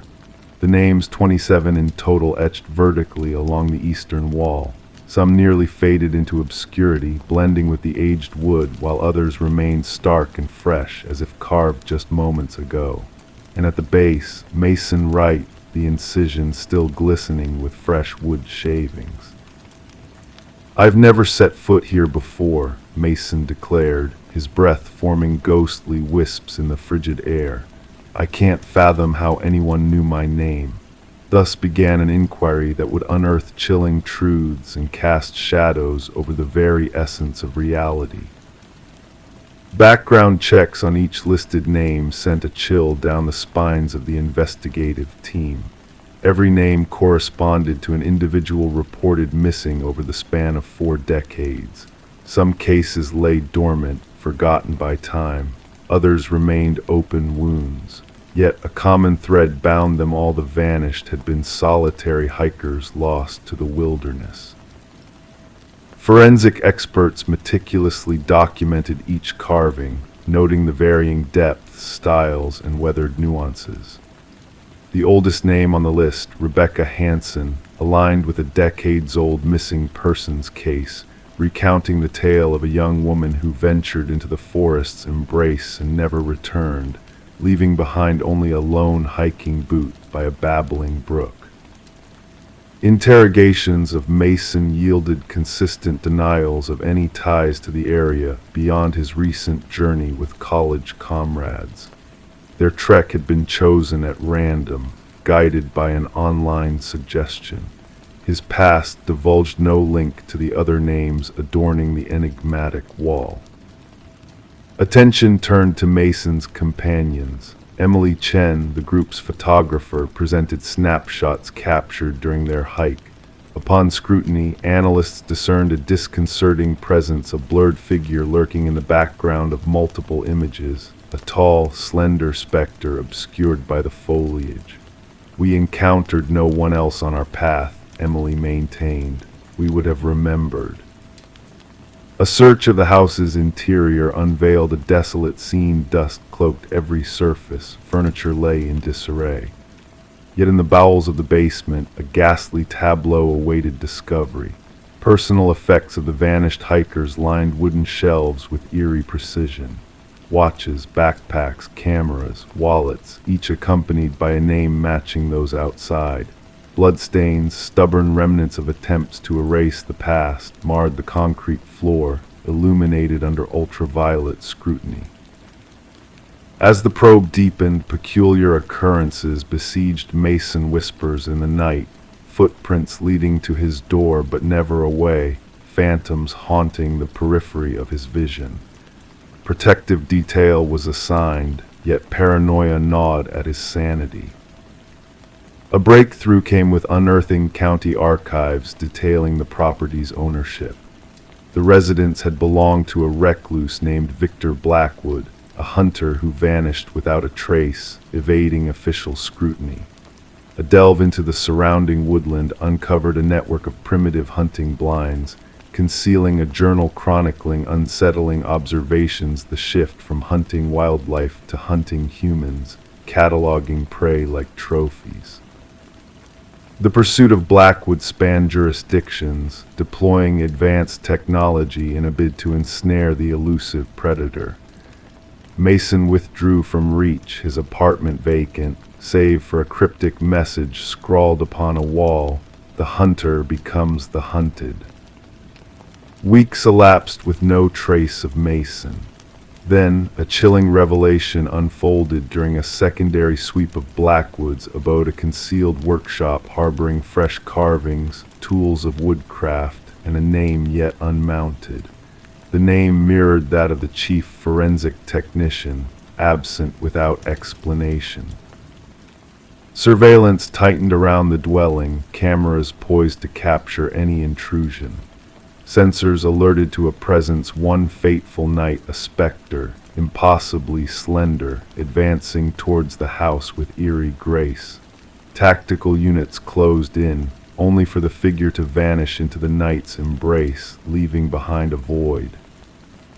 Today, the house remains under vigilant watch. Mason and the technician elude discovery. The saga endures, drawing on fresh resources as similar vanishings plague distant woodlands. The names on the wall linger as a grim legend, unspoken by some, avoided by others. Hikers skirt the house's periphery, fearful that acknowledgement may etch their names into that dread roster, the names unspoken. Story 12. The worn envelope, aged and yellowed, bore a fresh stamp, as if time had paused just days ago. Delicately, the detective unfolded its contents. A single sheet of paper greeted her, the words typed hastily in an uneven script. "I am sorry for what I did." The paper exuded a faint dampness, carrying with it a metallic scent that lingered in the air. It wasn't until her gaze fell upon the reddish smear along the bottom edge that a chill ran down her spine. This was no ordinary ink stain. Detective Sarah Morgan, with practiced precision, placed the ominous letter into an evidence bag, her gloved hands betraying no emotion. The forensics team's analysis confirmed her suspicions. The reddish hue was indeed human blood, a match to the unsolved case of Rebecca Warren, a young journalist brutally murdered in her own home. Rebecca's tragic fate, marked by multiple stab wounds and a missing laptop, had long tormented the department. Her scattered notes hinted at a story that had cost her life. The arrival of the letter, addressed simply to Homicide Division, stirred a dormant investigation. Few fingerprints adorned the paper and envelope, only faint smudges hinting at gloved hands. The postmark, however, breathed life into the cold case. Detective Morgan gathered her team in the dimly lit briefing room, shadows dancing on the walls adorned with haunting crime scene photographs. She affixed the letter's image at the heart of the board, declaring, "This changes everything." Our killer carries the burden of remorse. Detective James Chen, her steadfast partner, contemplated the letter. Or perhaps, he mused, it's a sinister charade, a macabre play to taunt us. Tracing the unique typewriter patterns to a bygone era, the team embarked on a quest through antique shops and collectors' troves. As the investigation unraveled, they delved into Rebecca's world, a world of relentless pursuit of truth, of shadows lurking in corridors of power. Her pursuit of a corrupt family's secrets had led her to a tragic end. Interviews revealed whispers of a mysterious figure trailing her, of secrets too dangerous to uncover. With each passing day, the web of suspicion tightened. A second letter arrived, bearing the same chilling signature, blood and confessions. The tendrils of investigation snaked towards the grand mansion of the deceased patriarch, where the eldest son, Richard, harbored secrets behind polished veneers. His antique typewriters held a sinister tale, a tale of betrayal and silenced truths. The discovery of microscopic fibers led to the youngest daughter, Eleanor, unveiling a web of deceit spun within the family's gilded walls. Richard's downfall came swiftly as hidden chambers revealed damning evidence linking him to Rebecca's demise. The threads of justice entwined Richard and Michael, revealing a pact sealed in whispers and blood money. In the courtroom, the truth unfurled like a dark tapestry. Michael's confession shattered the facade, exposing the sinister pact that had sealed Rebecca's fate. Eleanor's recording, a silent witness to treachery, sealed Richard's fate. The courtroom's hushed whispers bore witness to justice prevailing. As Richard was led away, the weight of guilt hung heavy in the air. Detective Morgan, a silent guardian of justice, approached Rebecca's grieving parents, offering solace in the shadow of loss. The blood-stained letters, haunting relics of a tragedy, found their resting place in the archives, a testament to the fragility of deceit and the relentless pursuit of truth. Rebecca Warren's case, a whispered legend in detective lore, echoed through the halls of justice, a reminder that even the most carefully crafted lies crumble beneath the weight of remorse. In the stillness of the night, the old typewriter whispered tales of justice served, of shadows dispelled by the unwavering light of truth. Story 13. In the forgotten depths of the attic, buried beneath years of clutter, lay an old box, a relic of the house's past.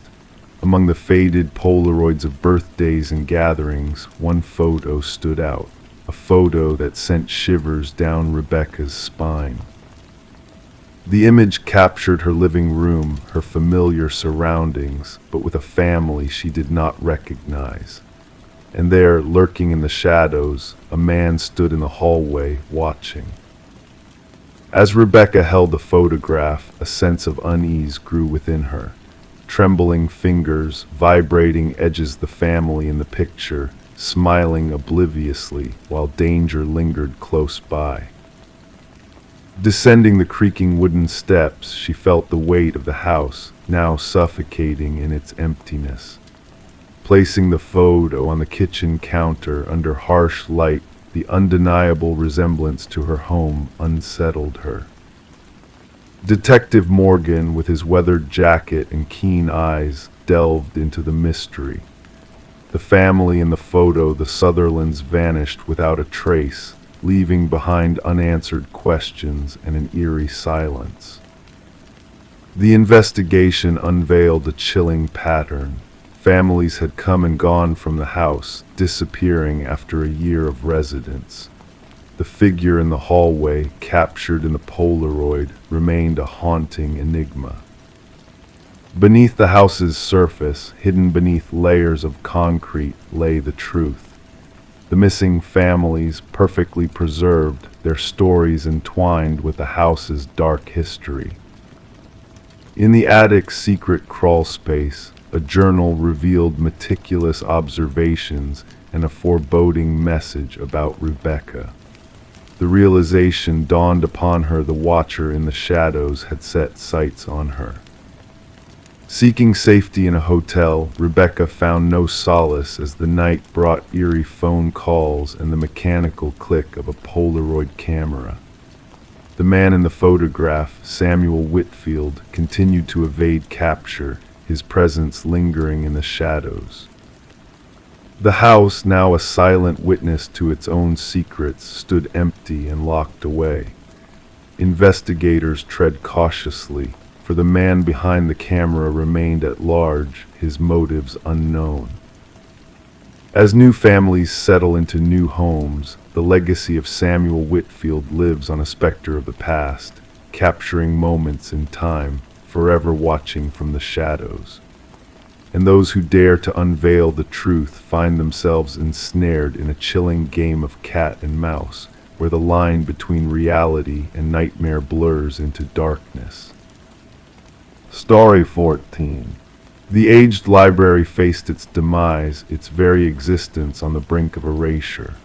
The workers toiled diligently, nearly completing the task at hand, when a serendipitous misstep led to a remarkable discovery. Amidst the dusty bookshelves, a hidden latch revealed itself to the unsuspecting eyes of one laborer. With a gentle click, the bookshelf swung open, unveiling a clandestine passage that beckoned exploration.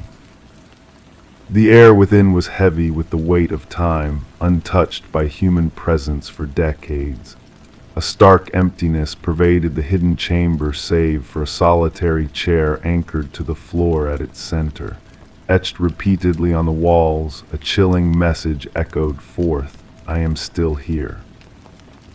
The construction foreman, sensing an unsettling shift in the atmosphere, swiftly contacted the authorities. What had begun as a routine demolition project now teetered on the precipice of something far darker and enigmatic. Detective Morgan Walsh, a seasoned investigator with 2 decades of experience, stood at the threshold of the hidden room. His flashlight pierced the shadows, casting an eerie glow on the cryptic message that adorned the walls. "Secure the area," Walsh commanded the officers, his voice resonating through the confined space. "No one disturbs a thing until the forensics team arrives." The library's history whispered of intrigue and sorrow, a narrative woven with threads of mystery and tragedy. Once owned by the esteemed Harrington family, the library had been gifted to the public following the enigmatic disappearance of their daughter, Rebecca. She had vanished without a trace during her final year of college, leaving behind only the haunting echo of her absence. Despite exhaustive searches and inquiries, the truth of her fate remained shrouded in uncertainty. The prevailing conjecture posited that she had fled to forge a new existence, yet her family steadfastly clung to the belief that a more sinister fate had befallen her. As forensic experts meticulously combed through the hidden room, they unearthed traces of hair and fibers embedded in the aged chair. The scratches on the walls bore minute vestiges of blood and skin cells, concealed beneath layers of neglect. Initial examinations hinted at the genetic material belonging to a young female, a revelation that sent shivers down the spines of those assembled. Walsh marshaled his investigative team to delve into the enigmatic past of the Harrington family. A peculiar detail gnawed at his consciousness. The library's donation had coincided eerily with Rebecca's disappearance, a synchronicity that now assumed a chilling significance. Further probing uncovered a disquieting revelation. The bookshelf concealing the hidden chamber had been installed by a contractor exclusively retained by Maxwell Harrington, Rebecca's uncle and the patriarch of the family. Financial records divulged exorbitant payments to the contractor, far surpassing standard renovation expenses. Former library staff, interviewed in the wake of the startling discovery, expressed astonishment at the revelation. None had been privy to the existence of the concealed space, though an elderly librarian recollected Maxwell's proclivity for seclusion in that section of the building after hours. She had presumed his solitary sojourns were merely the actions of an ardent bibliophile seeking solitude amidst the tomes. The investigation deepened as genetic testing confirmed the DNA from the hidden room aligned with samples extracted from Rebecca's hairbrush found in her erstwhile bedroom. The chronology crystallized Rebecca had not absconded, but had been ensnared behind the veil of the bookshelf, potentially by a member of her own kin. Armed with a warrant, the detectives descended upon the Harrington estate, unearthing a leather-bound journal secreted within a concealed compartment of Maxwell's study. The journal chronicled his descent into a perverse fixation on his niece, culminating in a chilling entry. "She threatened to expose me. I could not permit that. The room shall confine her until she comprehends." Confronted with the damning evidence, Maxwell's veneer of composure shattered. "She jeopardized everything," he confessed with chilling detachment. "Rebecca unearthed evidence of my embezzlement from the family foundation. The family's reputation was paramount. I could not countenance her unraveling it." A harrowing tableau emerged from Maxwell's confession. He had enticed Rebecca to the library, subdued her, and imprisoned her within the hidden chamber. His intention had been to detain her until she yielded to his coercion, but fate took a macabre turn. In a bid for freedom, Rebecca had challenged her captivity. The ensuing struggle had culminated in her demise at his hands. "Panic seized me," Maxwell recounted during his confession. "I interred her beneath the chamber's floorboards and sealed her within. Then I bestowed the building to ensure the sanctity of that section remained inviolate." Subterranean scans corroborated the presence of human remains beneath the hidden chamber's flooring. Excavation unveiled Rebecca's skeletal remains, adorned with the silver bracelet gifted to her by her parents on her 20th birthday. The Harrington family bore witness to Maxwell's reckoning, their countenances etched with a tapestry of grief and closure. Rebecca's mother clutched the retrieved bracelet, a poignant relic, the sole remnant that could be interred with her daughter after years of enigmatic absence. The demolition of the library ground to a halt, the hammers and saws silenced by the weight of revelation and remembrance. Community members paid homage at the library's threshold, offering floral tributes to a life truncated prematurely and a truth that had languished in shadow behind a bookshelf. In a poignant twist of fate, Rebecca's poignant plea, "I am still here," scrawled in desperation on the walls, ensured her eternal vigilance, guaranteeing that justice, though delayed, would ultimately find its way into the light. Story 15. It arrived in the mail, wrapped in a plain envelope with no return address. A single brass key worn with time. The homeowner didn't recognize it, but something about it felt familiar. When she slid it into every lock she owned, nothing turned. It wasn't hers. But when she placed it on the coffee table, the old grandfather clock in the hallway let out a single, hollow chime despite having been broken for years. Sarah Miller reported the strange occurrence to authorities after finding the mysterious key. What seemed like an odd mishap soon unraveled into one of the most disturbing criminal investigations the quiet suburban neighborhood had ever witnessed. The responding officer initially dismissed her concerns. A key in the mail, perhaps a mistake, he suggested, but Sarah insisted something felt wrong. The officer reluctantly took the key as evidence, mostly to appease her, placing it in a small evidence bag that would later become central to a sprawling investigation. Detective Robert Harmon received the case file during the morning briefing.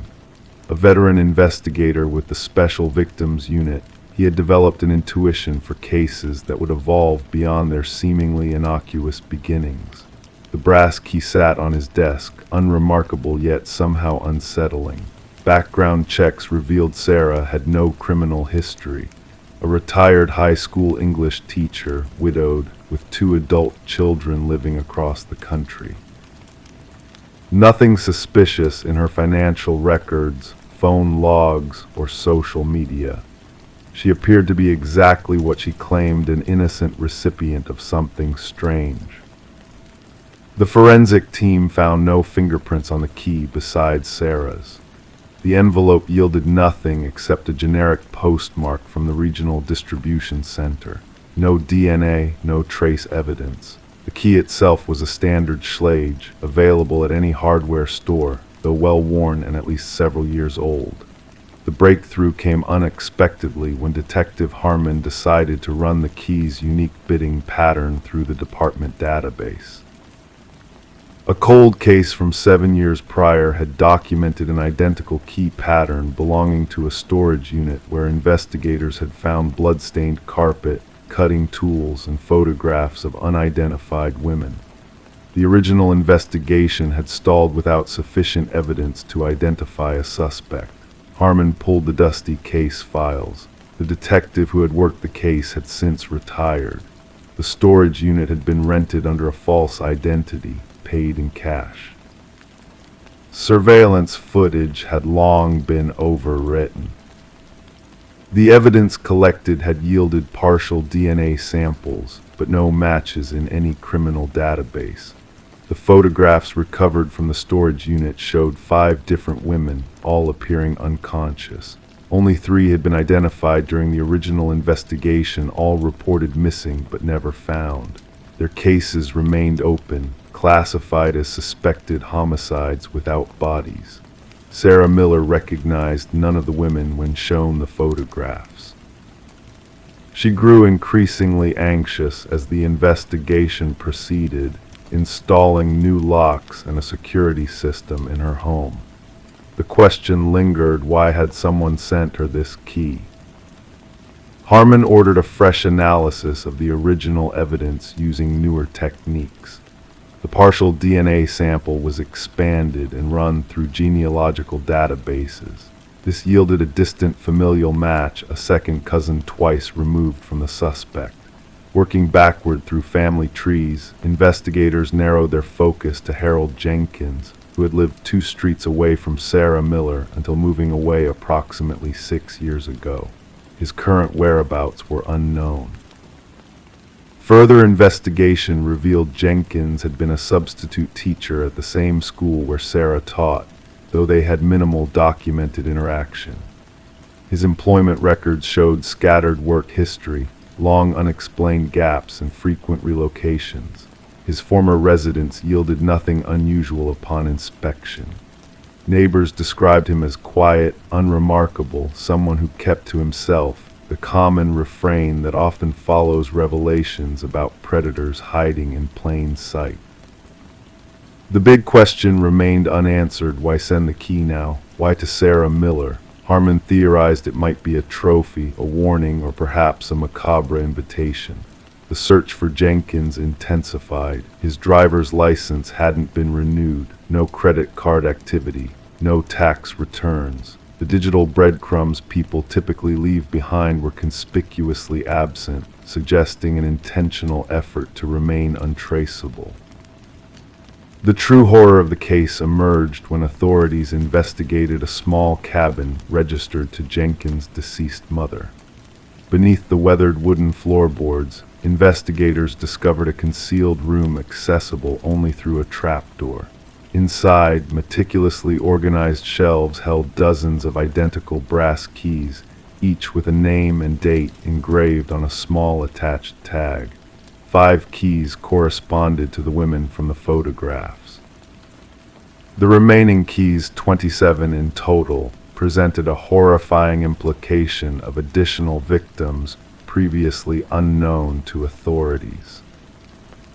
Buried behind the cabin, forensic teams recovered human remains. The excavation continued for weeks as investigators unearthed multiple bodies in varying states of decomposition. Sarah received round-the-clock protection as the manhunt for Jenkins expanded nationwide.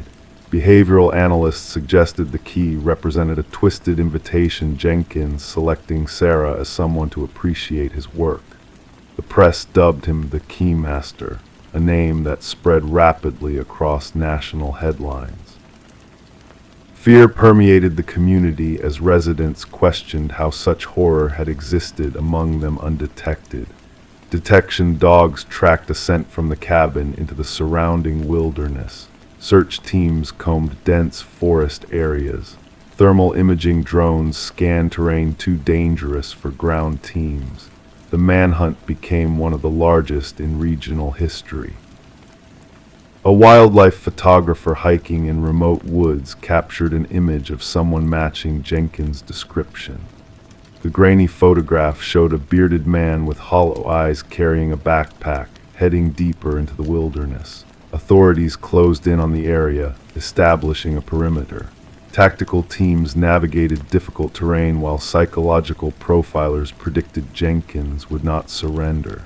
They anticipated he might have prepared for this contingency with hidden supplies and escape routes. The final confrontation occurred when a patrol officer encountered Jenkins attempting to cross a river. Rather than surrender, Jenkins retreated to higher ground, where he barricaded himself in an abandoned fire observation tower. Negotiators attempted communication for hours without response. When tactical teams finally breached the tower, they found Jenkins dead from a self-inflicted wound. Beside his body lay a journal containing detailed accounts of his crimes, alongside a single brass key identical to the one Sarah had received. Inside a waterproof container, investigators discovered additional evidence, including photographs, maps marking burial locations, and personal effects taken from victims, a methodically preserved record of atrocities spanning nearly a decade. The journal's final entry addressed Sarah directly. "You never noticed me, but I noticed everything about you. The key opens nothing because what I wanted to give you cannot be unlocked with metal, only with recognition. Now everyone will remember my name." The subsequent investigation identified 32 victims in total. Families who had spent years wondering about missing loved ones finally received answers, though the closure came with the unbearable weight of confirmed tragedy. Sarah never returned to her home, unable to reconcile the horror that had brushed so close to her ordinary life. The grandfather clock that had mysteriously chimed was examined and found to contain a small wireless receiver Jenkins had been watching, waiting for the moment she received his gift. The case remains one of the most disturbing examples of predatory behavior hiding beneath a veneer of normalcy. Psychological researchers continue studying Jenkins' writings, seeking insights to identify similar offenders before they act. And somewhere in an evidence locker, a collection of brass keys sits in silent testimony to lives cut short, each key opening nothing, yet unlocking a devastating truth about the darkness that sometimes hides behind unremarkable facades. Story 16. The realtor's listing made no mention of a basement. The blueprints held no clue of its existence. Yet beneath the old carpet a hidden door waited, its handle heavy and rusted. It took 3 of them to pry it open, releasing a rush of stale air thick with the scent of damp earth. Descending the steps into darkness, they expected storage but found a solitary chair beneath a swaying light bulb, and on the wall behind it, a chilling row of photographs of them.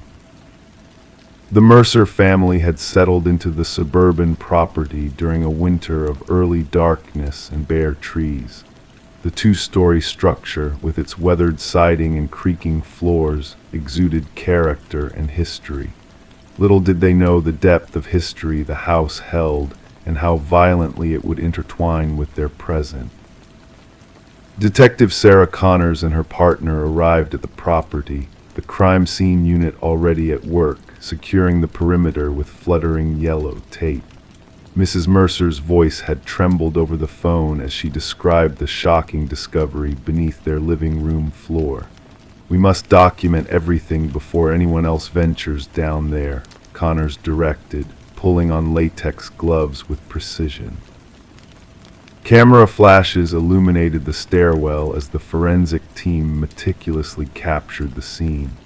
The wooden steps groaned underfoot as they descended into the small basement, the walls painted in flat gray. A single chair stood bolted to the floor, beneath the harsh light casting spinning shadows. But it was the wall of photographs that held their gaze, 37 images laid out in chronological order. "These date back nearly 4 weeks," noted Connor's partner, studying the timestamps on the prints. "Look at this one, Mrs. Mercer asleep on the couch, Mr. Mercer at the kitchen table, the kids in their rooms. No signs of forced entry, no stolen items, just a profound invasion of privacy that shattered the family's sense of security." Forensics uncovered multiple fingerprints, mostly belonging to previous owners.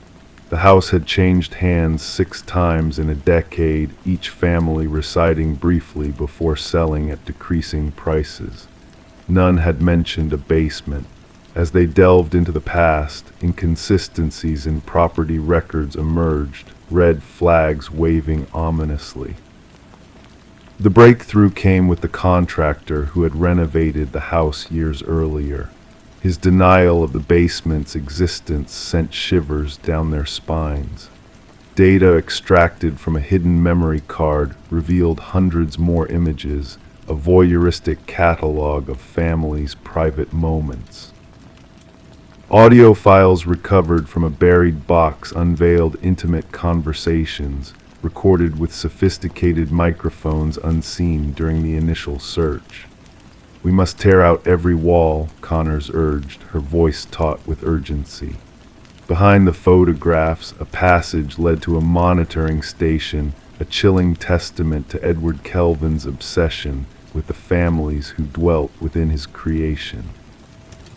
Kelvin, the house's elusive builder, had vanished from public records, his presence solely within the walls he'd crafted. Curled in a crawl space, he spoke of the families as his characters, watched in his private theater. Detached and delusional, he believed himself the guardian of the house, the family's mere transitory tenants in his permanent domain. The families fled, leaving behind memories and possessions. The trial revealed Kelvin's intricate surveillance network, the house a stage for his voyeuristic pursuits. When the jury's verdict fell, Kelvin remained unfazed, lost within the labyrinth of his mind. The property was razed, the families haunted by what had lurked unseen, unheard within their walls. In quiet moments, they glanced at vents and fixtures, wondering if they were truly alone, if they ever had been. The violation lingered, a ghostly presence in the spaces they once called home. Story 17, The Enigmatic Echo. She cleared the mist from the mirror, gazing at her reflection. Yet a subtle discord lingered. Her features appeared unchanged, her attire familiar. Still, a disquieting sensation crept in. A flicker at the edge of her vision, a motion not her own. Turning away, the reflection remained motionless, observing. This was the genesis of Rebecca Thorne's enigmatic journey, born from that unsettling moment in her bathroom. What unfolded would baffle investigators and cast a shadow over the community for years to come. Residing alone in a modest apartment in a serene suburban enclave, Rebecca was known to be meticulous, introverted, a woman of solitude who maintained a polite distance from her neighbors. Her occupation as a data analyst in a mid-sized firm dictated her life with routine and precision. There was nothing in her demeanor to suggest that she would become the focal point of one of the most mystifying criminal enigmas of the era. The initial signs seemed trivial. Objects in Rebecca's abode seemed subtly displaced, nothing missing, just rearranged. A coffee mug shifted to another shelf, books shuffled, her toothbrush adrift on the wrong side of the sink. She brushed off these peculiarities as mere lapses, a natural outcome of laboring long hours beneath fluorescent glow, poring over spreadsheets until her sight blurred. Detective Marion Shaw was first informed when Rebecca, after enduring weeks of such disruptions, finally reached out to the authorities. The initial evaluation, no tangible evidence of a crime, possibly a matter for mental health services rather than law enforcement. Shaw documented the report but relegated it to the stack of non-urgent cases. Nothing concrete, Shaw later testified. No signs of forced entry, no missing items, just a woman plagued by a sense of unease in her own dwelling. The pivotal moment arrived with the bathroom mirror incident. During her subsequent contact with the police, Rebecca recounted it in vivid detail how her reflection seemed to move independently, how an unseen presence lingered even in solitude. This time she had proof. A self-installed security camera trained on her entrance. The footage unveiled a revelation that sent shivers down even the most seasoned officers' spines. The grainy video captured Rebecca leaving for work in the morning, followed by an identical figure using a key to enter her abode 20 minutes later. Forensics scrutinized the footage for signs of tampering or manipulation and found none. The intruder mimicked Rebecca's movements, attire, even carrying her distinctive leather bag. Yet the time-stamped workplace footage confirmed that Rebecca had already swiped into her office building across town.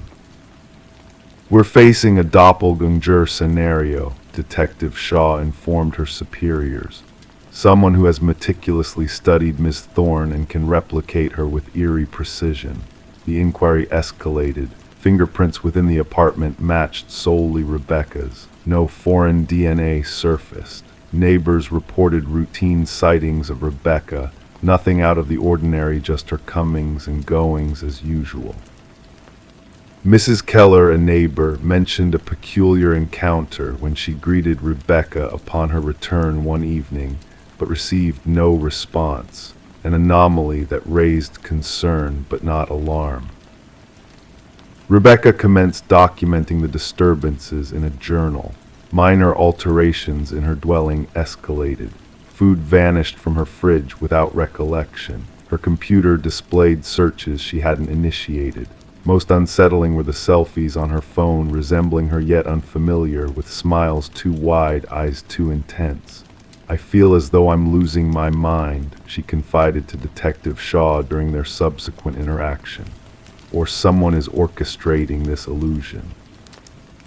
The breakthrough materialized when investigators discerned a pattern in the security footage. The doppelganger only breached her domicile when Rebecca departed for specific engagements, therapy sessions, yoga classes, Sunday morning grocery runs, pre-planned activities with predictable durations. "Someone is intimately familiar with your routine," Shaw expounded. "This isn't random, it's a calculated surveillance and infiltration." A forensic psychologist theorized that they encountered a fixation case, a person fixated on assuming Rebecca's identity, potentially aiming to supplant her entirely. Such instances were infrequent yet documented in psychological annals. The culprit usually endured a psychological rupture and fixated on a target embodying qualities they coveted: stability, beauty, success, normalcy. The inquiry narrowed its focus when Rebecca mentioned a former coworker, Lily Winters, dismissed due to escalating erratic behavior. Lily had closely collaborated with Rebecca, often remarking on their resemblances. Post-dismissal, she sent Rebecca a series of disconcerting emails. "We could be twins," one note conveyed. "At times, I feel more you than you do."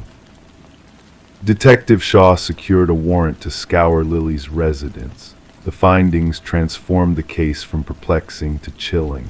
A chamber in Lily's dwelling had been transformed into a shrine-like replica of Rebecca's bedroom. The walls adorned with photos, hundreds capturing Rebecca's entrances, outings, social gatherings, all taken unbeknownst to her. A wardrobe in the closet mirrored Rebecca's collection. Cosmetics mirroring Rebecca's preferred brands lined a vanity, accompanied by meticulous notes detailing her gestures, speech patterns, and daily rituals. Most disconcerting were the practice videos where Lily mimicked Rebecca's gait, mannerisms, expressions. The evolution was discernible: initial attempts clumsy and overt, later iterations nearly indistinguishable from the genuine article. "She aspired to be me," whispered Rebecca upon viewing the evidence. "She wasn't merely copying, she was obliterating me." Technicians unearthed advanced tools for key replication and electronic card duplication. Lily had devised an intricate system to monitor Rebecca's movements, including a calendar forecasting her itinerary. What eluded investigators was Lily's endgame.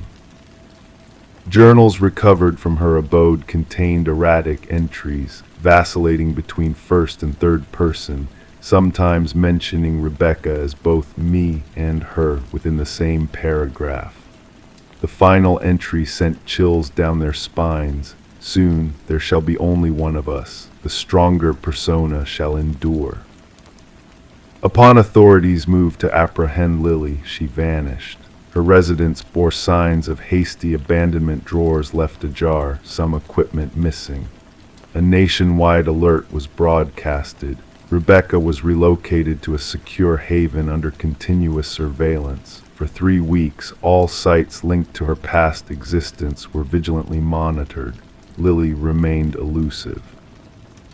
The saga took its harrowing climax when a security guard at Rebecca's former workplace reported an anomaly. Rebecca had been sighted entering the premises despite being on leave.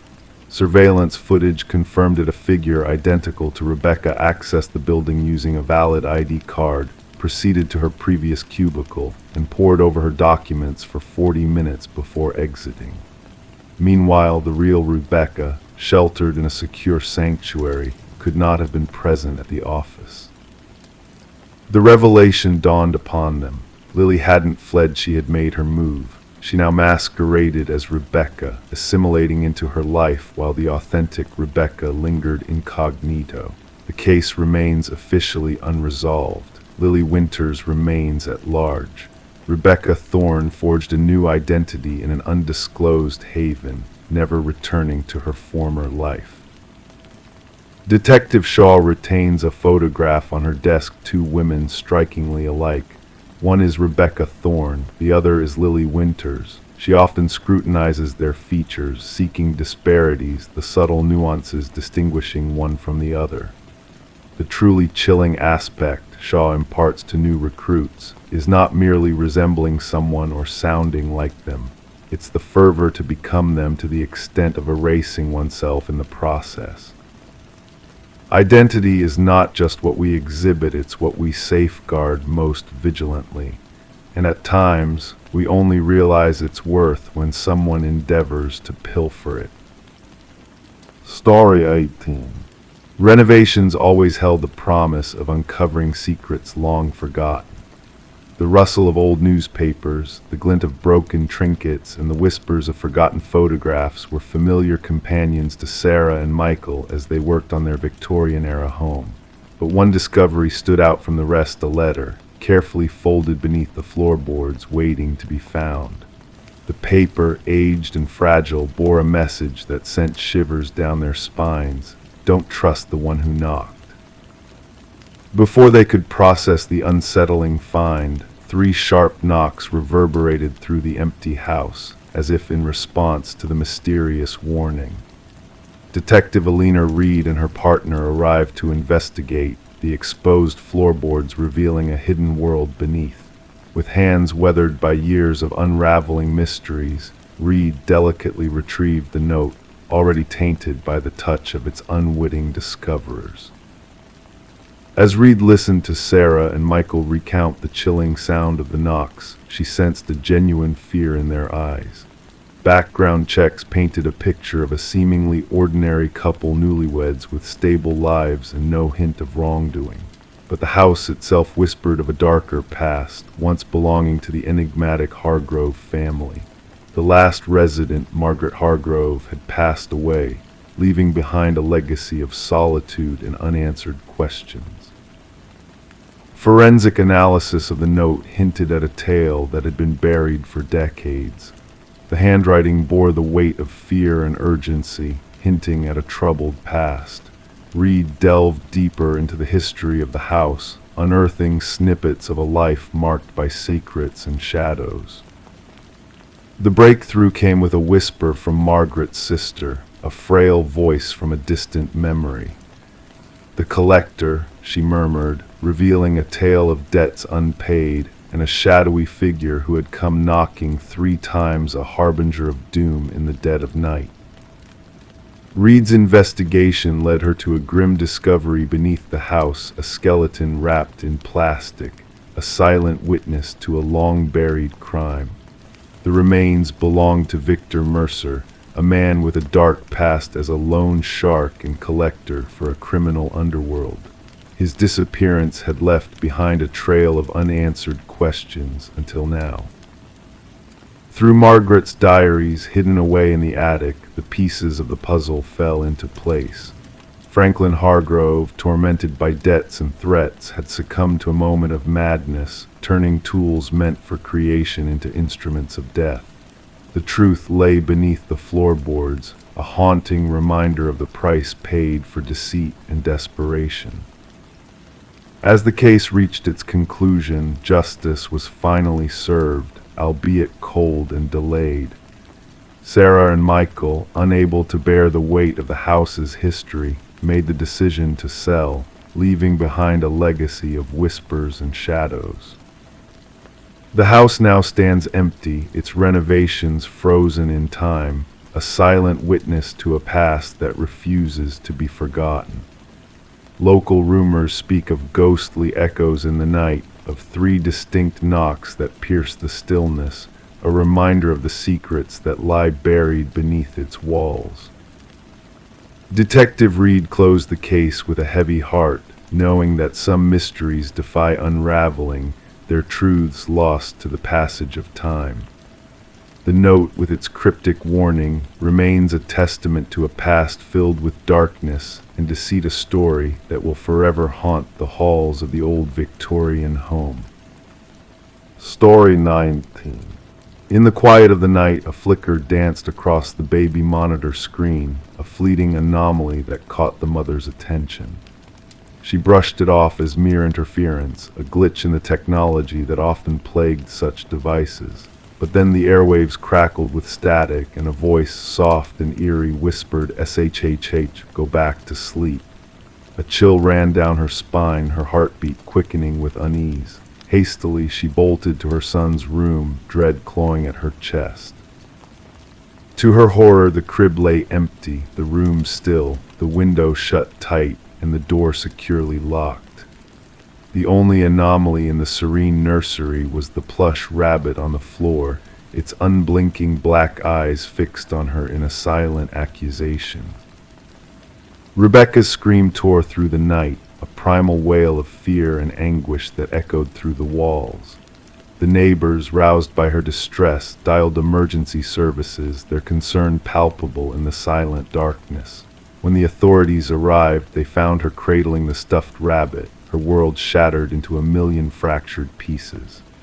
Her infant son, Samuel, a mere 4 months old, had vanished without a trace, leaving behind a void that consumed her very being. The investigation that followed was fraught with confusion and dead ends. No forced entry marred the pristine facade of the home, the security system stubbornly unbroken. The baby monitor footage, upon review, revealed nothing amiss until that chilling voice pierced the silence. How could someone infiltrate a fortified sanctuary, snatch a child, and vanish without a trace? leaving behind only a haunting voice and a stuffed rabbit as silent witnesses to the crime.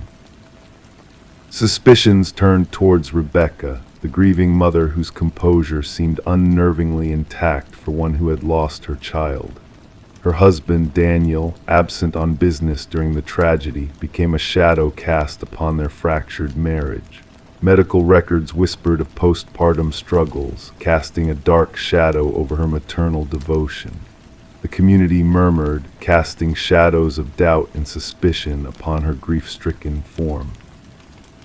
A glimmer of hope emerged in the form of microscopic fibers, foreign and unfamiliar, clinging to the nursery windowsill. These fibers, belonging to a rare climbing rope, hinted at a clandestine entry from the outside world, a world veiled in shadows and deception. Security footage unveiled a figure shrouded in darkness, a phantom flitting between realms unseen, leaving only a trace of a specialized bootprint in the garden's soil as evidence of their intrusion. With the focus shifting, Daniel returned from his journey, his hands bearing the calluses of a climber, a hobby he had taken up in recent times. As the detectives delved deeper, a web of deceit unfurled before them. Financial records painted a grim picture, revealing a life insurance policy taken out on Samuel, a betrayal cloaked in a guise of protection. Phone records whispered of clandestine conversations, secrets woven into the fabric of their shattered lives. The investigation took a sinister turn as Daniel's hidden life unfurled before their eyes. A second family, a hidden past, a web of lies spun with meticulous care. The baby monitor, once a benign guardian, became a tool of deception, its signal hijacked and manipulated to orchestrate a heinous crime. A trail of digital breadcrumbs led the investigators to a basement, where a woman named Elaine cradled Samuel in her arms, her eyes vacant and devoid of remorse. Elaine, a specter from Daniel's past, haunted by loss and longing, had orchestrated the abduction to reclaim what she believed was rightfully hers. As the trial unfolded, the courtroom hushed in anticipation as the enhanced audio from the baby monitor echoed through the chamber, revealing a truth shrouded in darkness. Daniel's cough, a damning echo from the past, placed him at the scene of the crime, a puppet master in a cruel charade. The jury's verdict was swift and resolute. Daniel and Elaine, perpetrators of a twisted plot, received the full weight of justice for their crimes against innocence. Rebecca and Samuel, scarred but resilient, embarked on a journey to rebuild their shattered lives, leaving behind the shadows of the past. The baby monitor, a silent sentinel of truth, stood witness to the darkness that lurked beneath the facade of normalcy, a reminder of the fragility of innocence and the resilience of the human spirit. And as the night enveloped them in its comforting embrace, Rebecca held onto the stuffed rabbit, its glassy eyes a silent testament to the shadows that once haunted their lives, now fading into obscurity as they forged a path towards a new dawn. Story 20. In the attic, they discovered it, hidden beneath a worn blanket. A porcelain doll, fragile and aged, with eyes of painted blue, wide and unwavering. It was a sight unfamiliar to both of them. Initially dismissed as just another neglected relic, a peculiar air settled over them that night. The atmosphere grew heavy, the silence lingering longer than usual.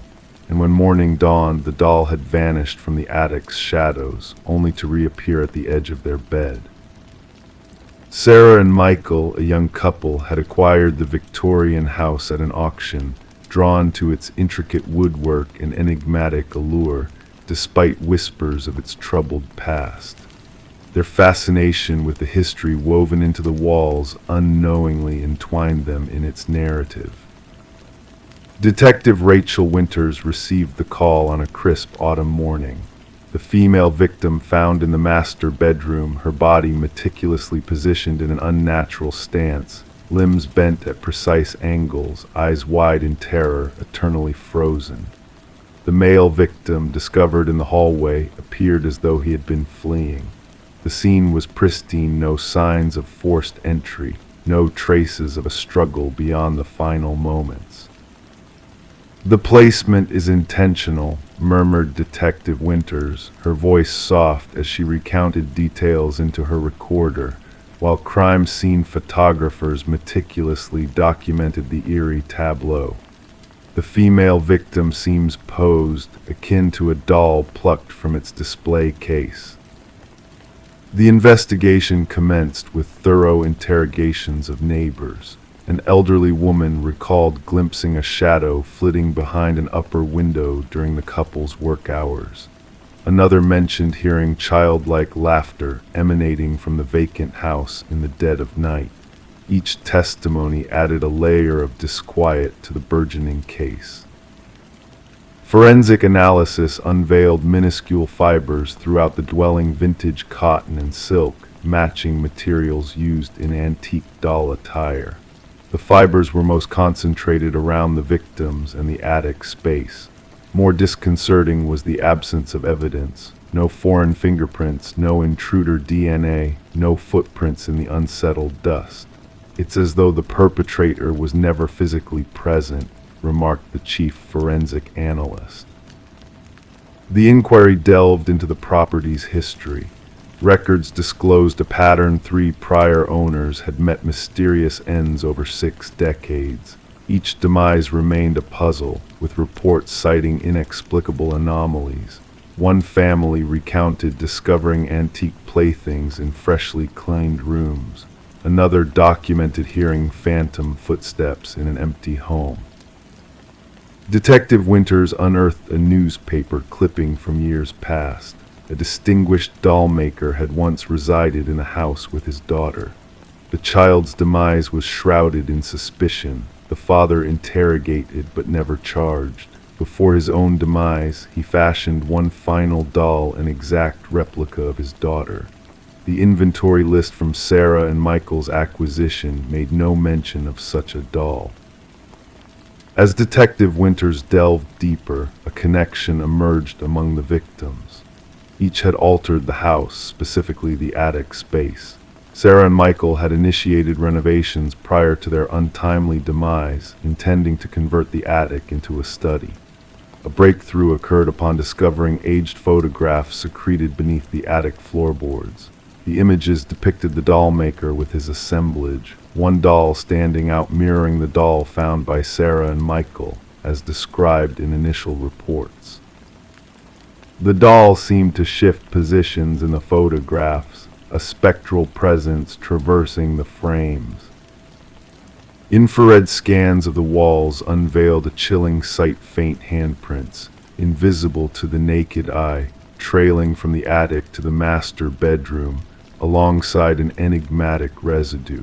Porcelain dust blended with unidentifiable organic matter.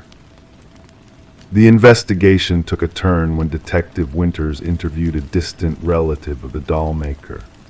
The woman shared family lore of the doll maker, employing unorthodox materials and techniques, purportedly infusing his creations with human elements to animate them.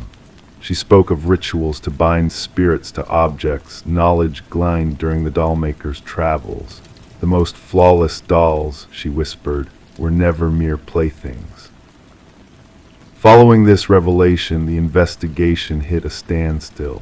No suspects were identified, and conventional theories failed to align with the evidence. The case lingered, growing cold. Detective Winters opted to retain the doll as evidence, safeguarding it in a secured cabinet at the station. The subsequent morning, officers discovered her office ajar, the cabinet emptied. The detective herself was found at her desk, bewildered but unharmed, with no recollection of the preceding night. Surveillance footage exhibited only static during the mysterious hours. The house was once more auctioned, its grim history overshadowing its architectural grandeur. The new owners encountered an empty attic, save for a neatly folded blanket tucked in a corner. The doll remained elusive, and the deaths of Sarah and Michael joined the roster of unsolved enigmas occasionally whispered about in the precinct's corridors. Some claimed to have glimpsed it in storage, though inventory audits never substantiated its presence. Detective Winters retired prematurely, citing personal motives. On her final day, she extracted a lone item from her personal files, a photograph of the dollmaker with his collection. She sealed it in an envelope marked "Never Open" and secured it away. The new owners reported no disturbances, opting to leave the attic undisturbed. Yet on tranquil nights, neighbors would recount seeing a fleeting shadow behind the attic window and hearing the faint laughter of a child. Story 21, the apartment lay silent and untouched for months on end. When the new tenants crossed its threshold, they expected only layers of dust and perhaps a few forgotten relics of the past. Yet one door stood stoically closed, refusing to yield to their gentle nudges. A closet, locked from within, harboring a mystery waiting to be unraveled. With a determined push, the landlord finally broke the barrier, anticipating nothing more than old garments or discarded belongings. But what they discovered within those walls sent a shiver down their spines. Etched into the wood were deep, jagged scratches, a silent testament to a struggle long past. And nestled in the corner, a relic of bygone days, a weathered flip phone, its screen still illuminated by a single unread message.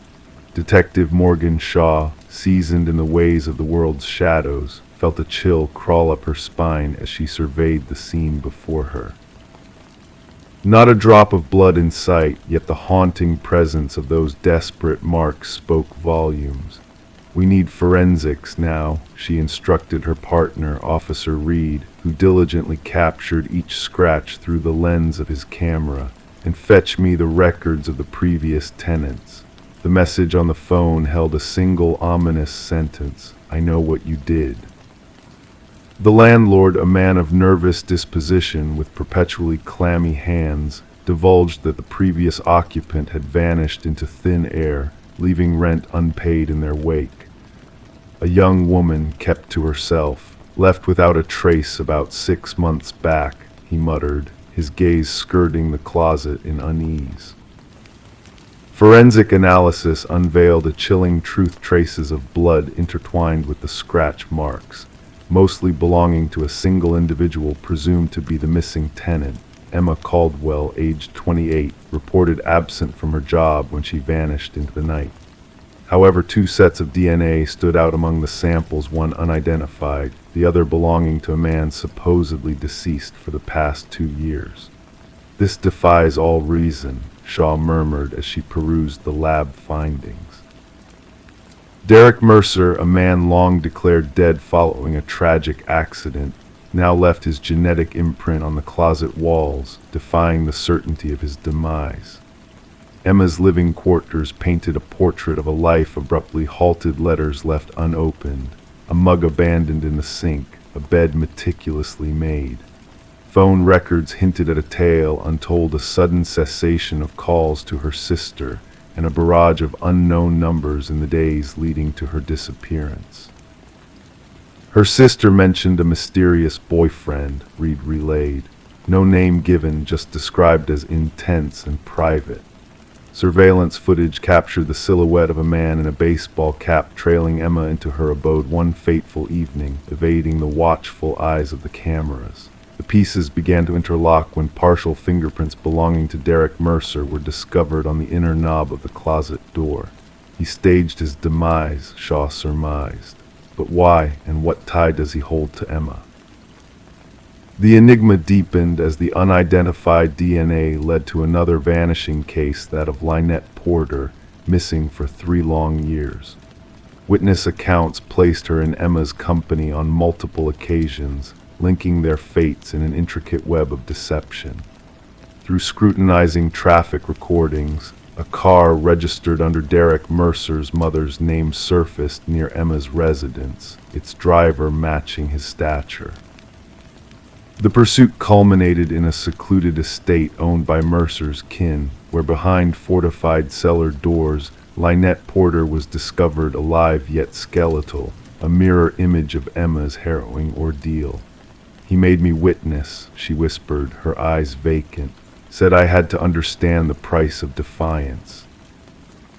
The evidence piled up journals chronicling Mercer's thirst for dominance, photographs of women resembling Emma and Lynette, and most damning of all, a video capturing Mercer forcing Emma into the confinement of the closet. She thought she could speak of me, his voice echoed in the recording, of our bond, but no one divulges my mysteries.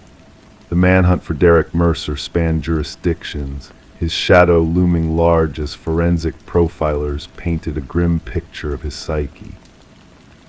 Mercer's thirst wasn't for swift death, but for prolonged suffering, relishing in the erosion of hope within confined spaces.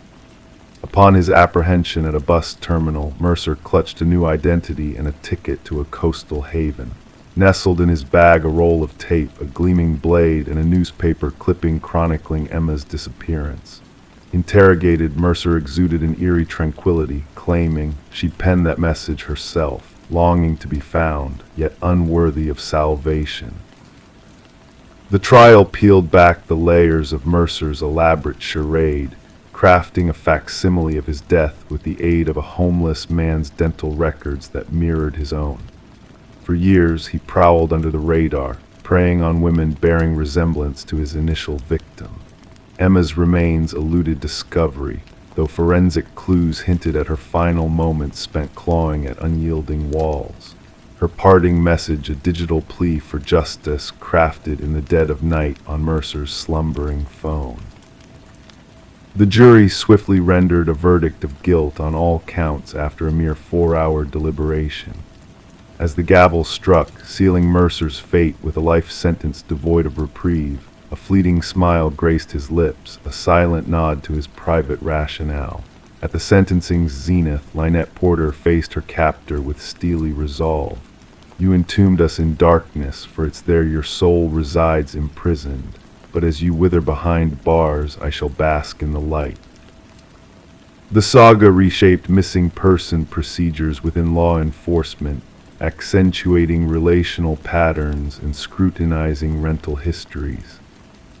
Detective Shaw preserved the closet's door from Emma's dwelling as a stark reminder that not all crime scenes reek of blood, but some whisper of a valiant struggle for survival, etched in desperate marks. Story 22. The old apartment held its secrets within its walls, pipes groaning, floorboards creaking, telling tales of years past. Yet the new tenant, Sarah, sensed a different presence lingering in the shadows. The footsteps above, too steady, too deliberate, echoed through the silence of the night. Strangely, they seemed to come from a floor that didn't exist in her building. One night, curiosity pushed Sarah to tap the ceiling with a broomstick. The footsteps halted abruptly, plunging the space into an eerie stillness. Then, a single knock, muffled and mysterious, responded from within the ceiling itself. Sarah kept the strange incident to herself, attributing it to the settling of the old building, or perhaps a small creature seeking refuge in the attic. Despite the unexplained footsteps continuing their nightly dance above her, she adapted, drowning out the unsettling sounds with the blare of the television or the solace of headphones as she drifted into restless sleep. Detective Morris was drawn into the enigma when a maintenance worker stumbled upon a hidden passage while repairing a leak near Sarah's apartment. Behind a section of removed drywall lay a secret crawlspace, a clandestine realm unbeknownst to the building's blueprints. Inside, a makeshift living space unfolded under the beam of the flashlight, an unsettling collage of everyday items, a blanket, food remnants, and a worn notebook. The notebook, a window into obsession, detailed Sarah's every move, her routines, her habits, her life laid bare in meticulous notes. The writing, once neat, spiraled into chaos with cryptic symbols dancing on the edges. The subject ignores me now, the final entry lamented. No one ignores me. Forensic teams delved into the hidden passages, uncovering a labyrinth of interconnected tunnels snaking through the building's structure, a network with a sinister purpose. These tunnels led to multiple apartments but converged in one place, Sarah's sanctuary. Interviews with current residents unveiled no anomalies, just the hum of everyday life. Yet former tenants whispered of a sense of unease, of unseen eyes watching their every move, driving them away in fear, their stories lost to the shadows. A breakthrough emerged when forensic analysis revealed traces of blood, a grim link to a vanished former resident, Martin Weaver. His disappearance, shrouded in mystery, tied him to the apartment below Sarah's, where a quiet man named Edward had dwelled before vanishing without a trace. Detective Morris unraveled the threads of Edward's past, a solitary figure drifting through apartment buildings, leaving only whispers in his wake. A remote cabin divulged his secrets, maps of buildings, journals of surveillance, a macabre collection of missing souls. As the cadaver dogs unearthed the chilling truth hidden in the earth, Sarah's apartment echoed with a haunting silence, a void where once footsteps roamed. A new notebook surfaced, bearing a warning of a new nest, a new realm beyond reach. The hunt for Edward, now known as Edward Mercer, a phantom of the shadows, continued, his legacy of fear stretching across state lines. Detective Morris, haunted by the specter of Sarah's vanished presence, pondered the stillness of his own home, wondering if unseen eyes followed his every move, a silent echo of the past. In the darkness of the night, as Detective Morris gazes upward, listening to the whispers of the walls, he contemplates the mysteries that linger in the shadows, the stories untold, and the chilling thought that perhaps, somewhere beyond, another unsuspecting soul awaits the footsteps that never cease. Story 23: The Enigmatic Dollhouse. She always avoided going up there, but when the storm brought a leak in the roof, she had no other option. The attic loomed before her, a realm of forgotten treasures hidden beneath layers of dust and cobwebs. Amidst the shadows in the deepest corner sat an ancient dollhouse, its intricate details casting a mysterious aura. Tiny furniture meticulously arranged within, as if frozen in time. But as she peered closer, a shiver ran down her spine. The figures within were not dolls, but miniature replicas of her own family. Each tiny likeness positioned exactly as they were downstairs, except for one. The figure meant to be her stood by the attic door, a silent sentinel watching over the eerie scene. Rebecca Morgan hesitantly traced her finger along the roof of the dollhouse, feeling the indent where the miniature version of herself stood. A chill crept through her, unrelated to the cold draft whispering through the attic. This dollhouse didn't belong here. It wasn't from her childhood home, but a temporary abode her family had recently moved into. The unsettling discovery prompted Rebecca to reach out to the authorities, setting off a chain of events that would unravel a mystery beyond comprehension. Detective Sarah Harmon led the investigation, initially dismissing the family's distress as a mere prank or figment of imagination. However, the meticulous craftsmanship of the dollhouse figures left her unsettled. Each tiny representation captured intricate details of the family members, from the father's hairline to the mother's birthmark. The discovery of fingerprints on the dollhouse belonging to an unknown source signaled a more sinister reality. Further analysis revealed microscopic cameras hidden within the eyes of the miniature figures, all linked to a sophisticated surveillance system concealed beneath the dollhouse. The movements of the Morgan family had been meticulously recorded, mirroring their daily routines with alarming accuracy. It became evident that the intruder had not only been watching them, but studying them with an obsessive intensity. A concealed entrance in the basement, discovered behind a false pantry wall, unveiled a secret living space. Traces of habitation suggested someone had been dwelling beneath the unsuspecting family for weeks, leaving investigators baffled by the absence of forced entry. Property records revealed the house's prior vacancy following the deaths of its elderly owners, shedding light on a chilling tale of clandestine occupancy and manipulation. Digital forensics led the investigation to a modest apartment across town, belonging to Martin Wells, the son of the deceased homeowners. His obsession with the property and its inhabitants manifested in a haunting collection of surveillance materials and meticulously crafted dollhouses representing various homes in the neighborhood. Wells's delusional need for control stemmed from unresolved grief and financial strain, culminating in a disturbing facade of surveillance and possession. During interrogation, Wells maintained an eerie composure, justifying his actions as a means of safeguarding his childhood home from perceived disrespect. The dollhouse served as his twisted control center, a manifestation of his distorted reality where people were mere pawns in his elaborate game of observation and manipulation.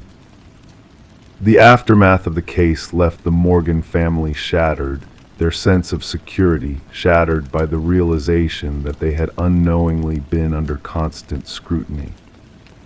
Wells faced multiple charges for his invasive acts, prompting a reevaluation of real estate regulations and privacy laws to prevent similar violations in the future.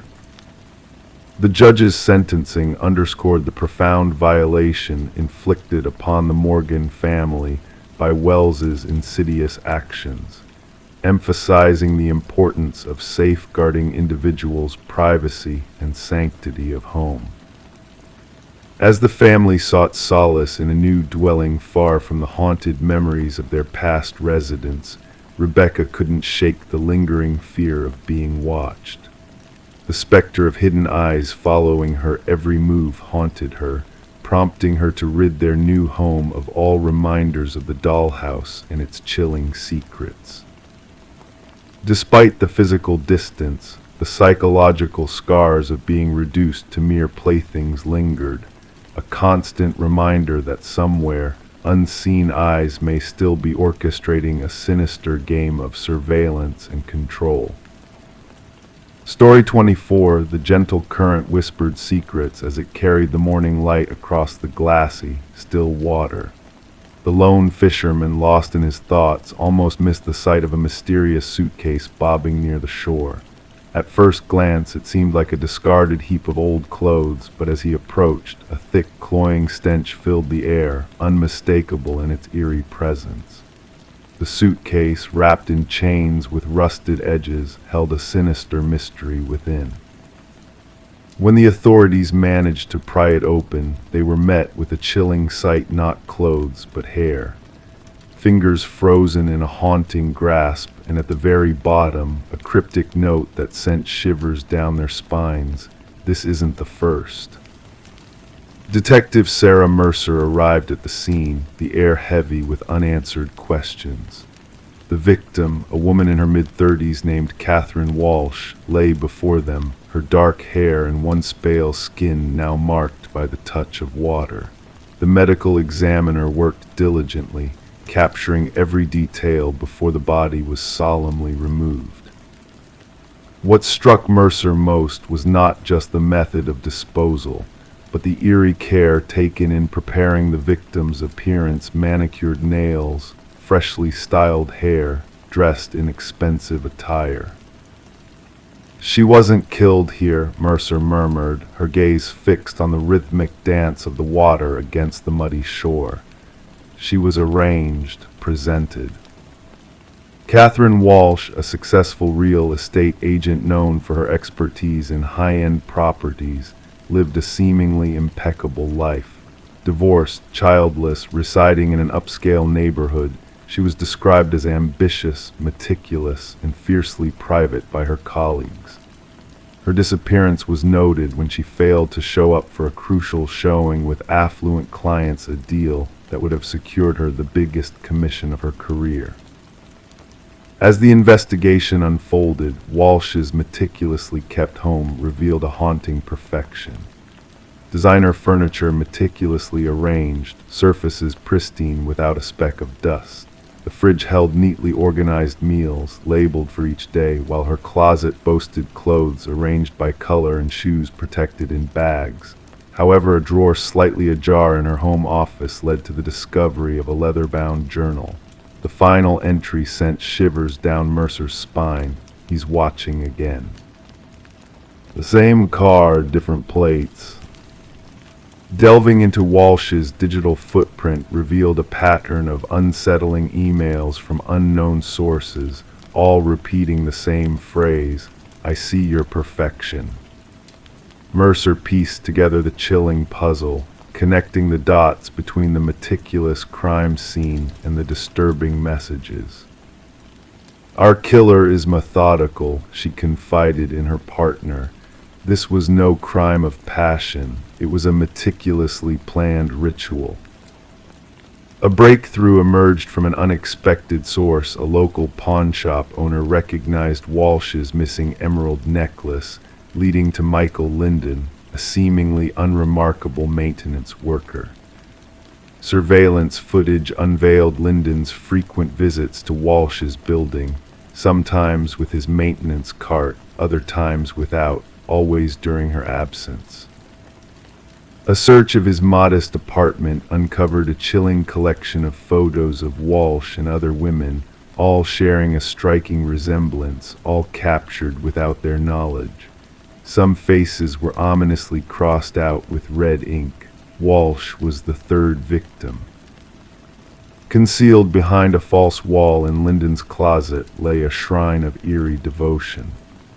Personal items belonging to each victim meticulously arranged, a lock of hair, stained tissues, keys, receipts accompanied by detailed notebooks chronicling their daily lives, habits, and preferences. The interrogation room turned icy as Linden was brought in for questioning. His demeanor remained eerily calm as he confessed, his voice devoid of emotion. "They were flawed," he uttered flatly. "They pretended at perfection, but I saw through their facades. Catherine's desk drawer was always in disarray. Her lipstick never quite perfect. Her perfection was a lie." The search for the first two victims mentioned in Linden's note led investigators to remote locations where two more suitcases were discovered, each holding women resembling Walsh's successful real estate agents known for their meticulous attention to detail. During the trial, Linden sat motionless, his expression vacant, as the prosecution detailed his meticulous methods. Stalking his victims for months, learning their routines, infiltrating their lives, he believed he was correcting their imperfections, beautifying them before extinguishing their lives. As the judge pronounced a life sentence without parole, the families of the victims watched in silence, haunted by the chilling revelations. For Detective Mercer, the case was officially closed, yet lingering questions remained. What inner imperfection drove Linden to target these specific women? What darkness within himself was he attempting to erase through his twisted acts? The river continued its tranquil journey downstream, carrying away all traces of the grim events. But in Mercer's precinct, haunting reminders lingered, copies of those unsettling notebooks, a testament to the hidden shadows that lurk beneath seemingly ordinary lives. Sometimes the most perilous predators are those camouflaged in plain sight, patiently observing, awaiting the moment a flaw reveals itself. Story 25. In the heart of the Victorian-era home, Michael and Sarah Klein uncovered a mystery hidden behind peeling wallpaper. What began as a simple renovation project soon spiraled into a tale of chilling intrigue. As they carefully peeled away the layers, a name emerged from the depths of the wall: Eleanor Winters. The name repeated like a haunting echo, written in a frantic, uneven script that seemed to beckon them into a world of secrets. The discovery sent shivers down their spines. Who was Eleanor Winters, and why was her name etched into the very foundation of their new home? The internet search yielded a single result, a missing persons case from decades past. The woman in the old photograph bore a striking resemblance to the previous owner, Margaret Cavendish. As the pieces of the puzzle fell into place, Michael and Sarah found themselves drawn deeper into the mystery. They uncovered hidden truths and dark revelations that blurred the lines between past and present. The walls of their home became a canvas of desperation and deception, each layer telling a story of its own. Their curiosity turned to obsession as they delved into the history of the house and its enigmatic former owner. The more they uncovered, the more unsettling the truth became. Eleanor Winter's disappearance, the mysterious Margaret Cavendish, and the eerie connection between the two women painted a picture of a twisted fate that had long been buried. Forensic teams descended upon their home, turning it into a scene of intrigue and suspense. The walls that once stood silent now whispered tales of betrayal and tragedy. Hidden spaces revealed secrets that had been carefully guarded for years, each revelation bringing them closer to the truth that lay buried beneath the surface. And then the final revelation that shook them to the core. The truth behind the name on the wall, the tangled web of identities, and the chilling realization of what truly happened to Eleanor Winters. Rebecca Eldridge, a woman consumed by her own fractured mind, had taken on multiple personas in a desperate attempt to hold on to reality. As the investigation unfolded, the dark secrets of the past were unearthed, bringing justice to a long-forgotten tragedy. The walls that once surrounded Michael and Sarah now bore witness to a story of loss, obsession, and ultimately, redemption. And as they watched the final pieces of the puzzle fall into place, they knew that their home would forever be marked by the echoes of a past that refused to stay silent. Story 26. In a quiet town, a young woman embarked on the task of repainting the nursery in anticipation of her upcoming arrival. The walls, once adorned in a faded blue hue, now held the whispers of bygone years within their layers. As she carefully applied the first coat of white paint, a mysterious revelation unfolded. Letters, almost imperceptible at first, gradually emerged beneath the fresh paint, forming a cryptic message. Don't let it hear you. Her heart skipped a beat as she took a step back, her eyes widening in disbelief. There, imprinted in the still wet paint, were tiny handprints too high for any child to have reached. This peculiar discovery within the nursery of the Morgan residence marked the inception of what would later be dubbed the Whispering House case by investigators. The young couple, lured by the seemingly unbelievable price, had recently acquired the Victorian-style home, unaware of its shadowed past. Detective Sarah Klein, with a notebook clutched in hand, pressed the doorbell of the residence. A pregnant woman answered, her belly rounding beneath paint-splattered overalls, weariness evident in her eyes. She recounted the unsettling finding of the hidden message and handprints, her voice trembling with unease. The woman revealed that the previous owners had abruptly departed, leaving under the cloak of night with only essential belongings packed in their car, as the neighbors had recounted. Detective Klein, her footsteps echoing on the creaking floorboards of the historic home, made her way to the nursery. There she inspected the half-painted wall, the enigmatic message still visible where the painting had been abandoned. Beside it, 5 small handprints marked the wall, positioned at a height that defied logic. Returning to the precinct, Detective Klein delved into records concerning the property's history. The house had changed hands numerous times over the past 3 decades, with a suspiciously high turnover rate. More disconcerting were the reports of child welfare issues filed by 3 of the previous families. An ominous pattern began to emerge. Children spoke of whispers emanating from the walls and a presence watching them as they slept. Further investigation led the detective to unravel the enigmatic past of the house. once belonging to Eleanor Blackwood, a childless widow who had run a small orphanage from the property. The home bore a chilling secret. 5 children under Eleanor's care had vanished without a trace, their disappearance clouded in mystery and suspicion. A sealed room hidden behind the nursery wall, discovered after Eleanor's passing, housed remnants of the missing children's small shoes, toys, and clothing, but no remains were ever found.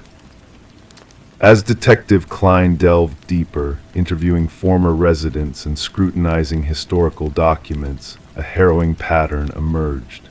Families with children reported eerie incidents, moving toys, ghostly laughter, and inexplicable crayon drawings. Yet it was the recurring message found beneath layers of paint that chilled the detective to the core, a warning echoing through time. A breakthrough came when the detective persuaded the current homeowners to allow a scan of the basement floor.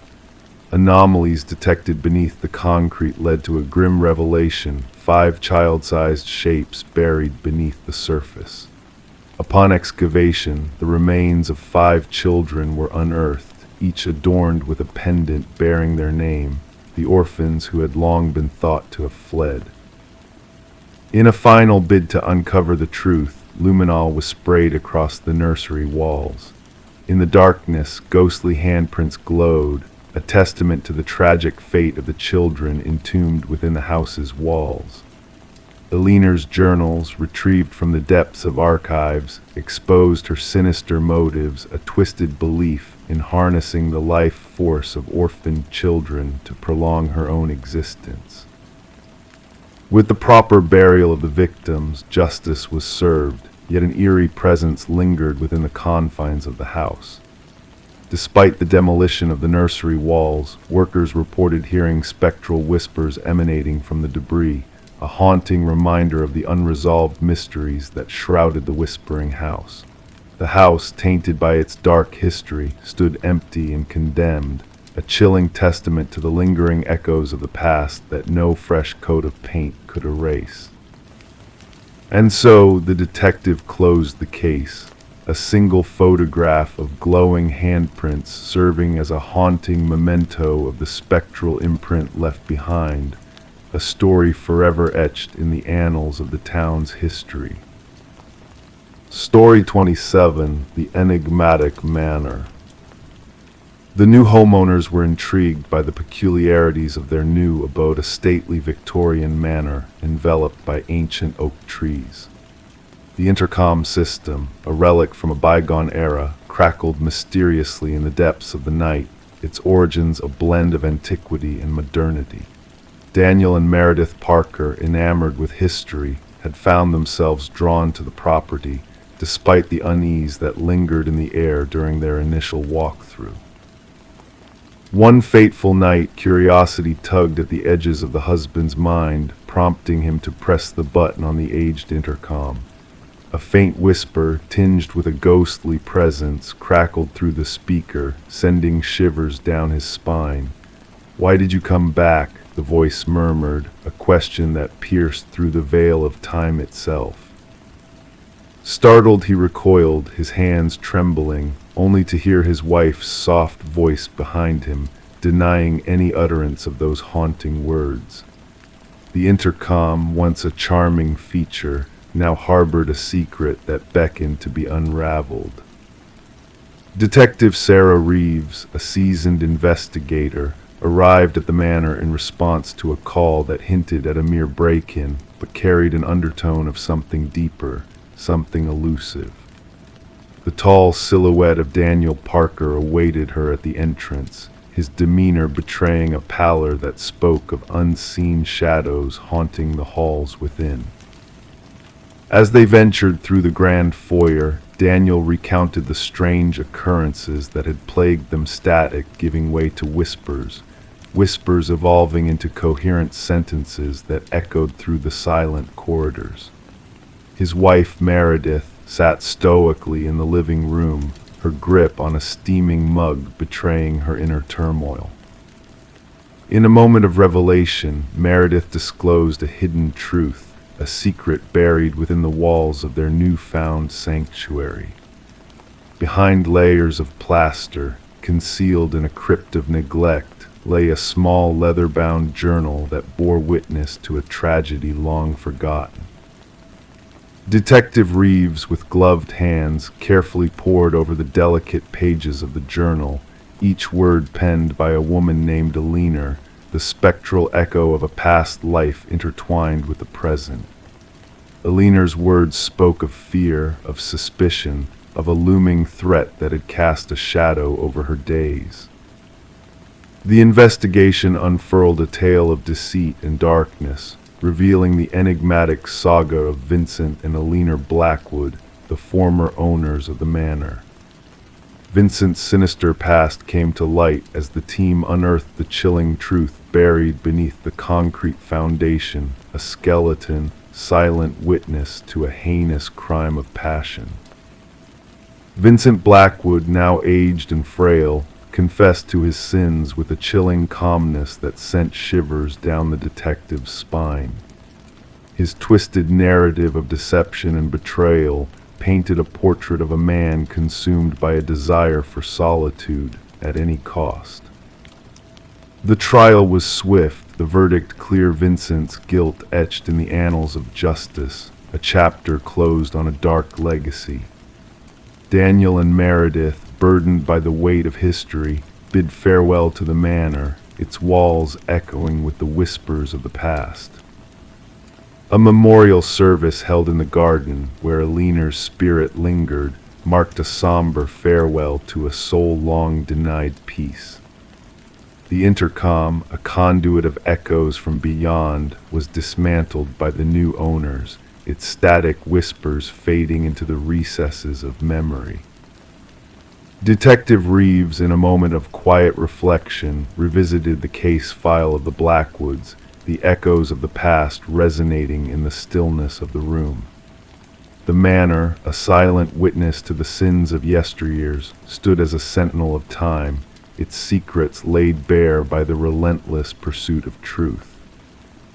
As she gazed upon the manor one final time, Detective Reeves felt a whisper of wind caress her cheek, carrying with it the echoes of a bygone era. The house that answered back, a legend whispered among the shadows, its mysteries veiled in the mists of time.